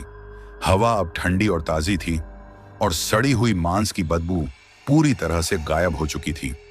पेड़ों की डालियां अब शांति से खड़ी थीं और हवा में कोई अजीबोगरीब फुसफुसाहट नहीं थी। आकाश का शरीर दर्द से चूर था, पर उसके दिल में एक अजीब सी शांति थी। उसने यह लड़ाई जीत ली थी, पर एक बड़ी कीमत पर। उसके दादाजी ने उसे बचाने के लिए खुद को बलिदान कर दिया था और प्रिया अभी भी बेहोश पड़ी थी। आकाश ने धीरे धीरे प्रिया की ओर कदम बढ़ाए। उसके हाथ में स्वर्ण मंत्र की पट्टिका अभी भी चमक रही थी। उसने प्रिया के माथे पर हाथ रखा और उसे महसूस हुआ कि उसकी आत्मा अब पूरी तरह से शांत थी, यक्षिणी के प्रभाव से मुक्त। उसने प्रिया को उठाया और उसे अपने हाथों में हल्की महसूस हुई। आकाश जानता था कि उसे अब प्रिया को अस्पताल ले जाना होगा और उसे उम्मीद थी कि वह ठीक हो जाएगी। उसने जंगल से बाहर निकलने का रास्ता ढूंढना शुरू किया। उसकी आंखें थक चुकी थीं, पर उसके दिल में एक नई उम्मीद थी। जंगल से बाहर निकलने के बाद आकाश को एक पुरानी सड़क मिली और उसने तेजी से शहर की ओर बढ़ना शुरू किया। सूरज धीरे धीरे निकल रहा था और उसकी किरणें पेड़ों से होकर जमीन पर पड़ रही थीं, जिससे एक खूबसूरत नजारा बन रहा था। उसे लगा जैसे उसने एक भयानक सपने से मुक्ति पाली हो।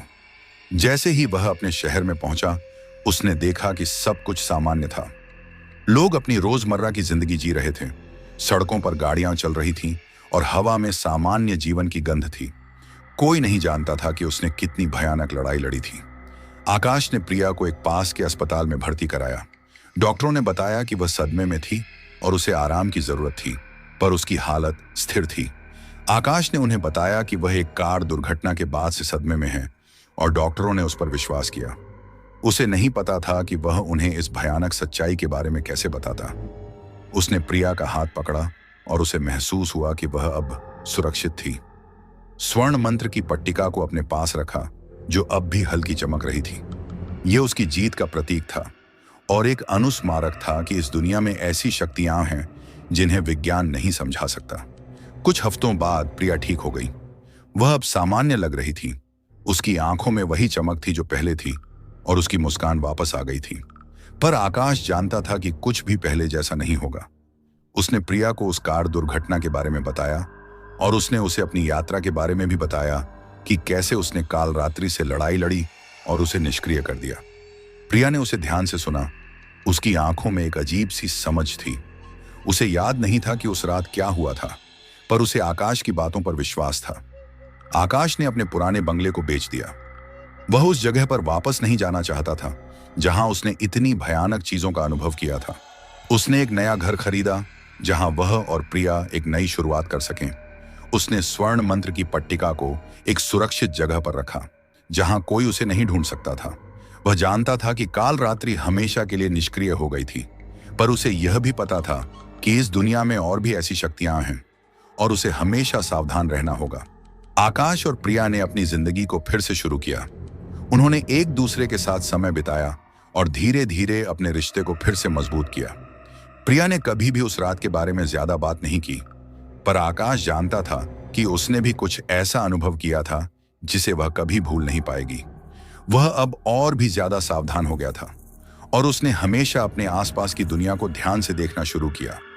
कभी कभी रात में उसे प्रिया के कमरे से अजीब सी फुसफुसाहट सुनाई देती, पर वह जानता था कि यह सिर्फ उसके दिमाग का फितूर था। या शायद नहीं। क्या काल रात्रि सचमुच पूरी तरह से गायब हो गई थी, या उसका एक छोटा सा अंश अभी भी कहीं छिपा हुआ था, सही समय का इंतजार कर रहा था? यह सवाल आकाश के दिमाग में हमेशा के लिए रह गया। एक ऐसा सवाल जिसका जवाब शायद उसे कभी नहीं मिलेगा। दुनिया अब सामान्य लग रही थी, पर आकाश जानता था कि सतह के नीचे कुछ और भी था, कुछ ऐसा जो हमेशा छिपा रहेगा, और वह हमेशा के लिए उस भयावह रात की यादों से बंधा रहेगा जब उसकी पत्नी एक नरभक्षी यक्षिणी बन गई थी। यह कहानी यहीं समाप्त होती है, पर आप जैसे दर्शकों के बिना यह अधूरी है। यदि आपको यह कहानी पसंद आई तो कृपया लाइक, कमेंट करें और हमारे चैनल को सब्सक्राइब करें, ताकि हम आपके लिए और भी रोमांचक और भयावह कहानियां ला सकें। हमें आपके विचारों का इंतजार रहेगा।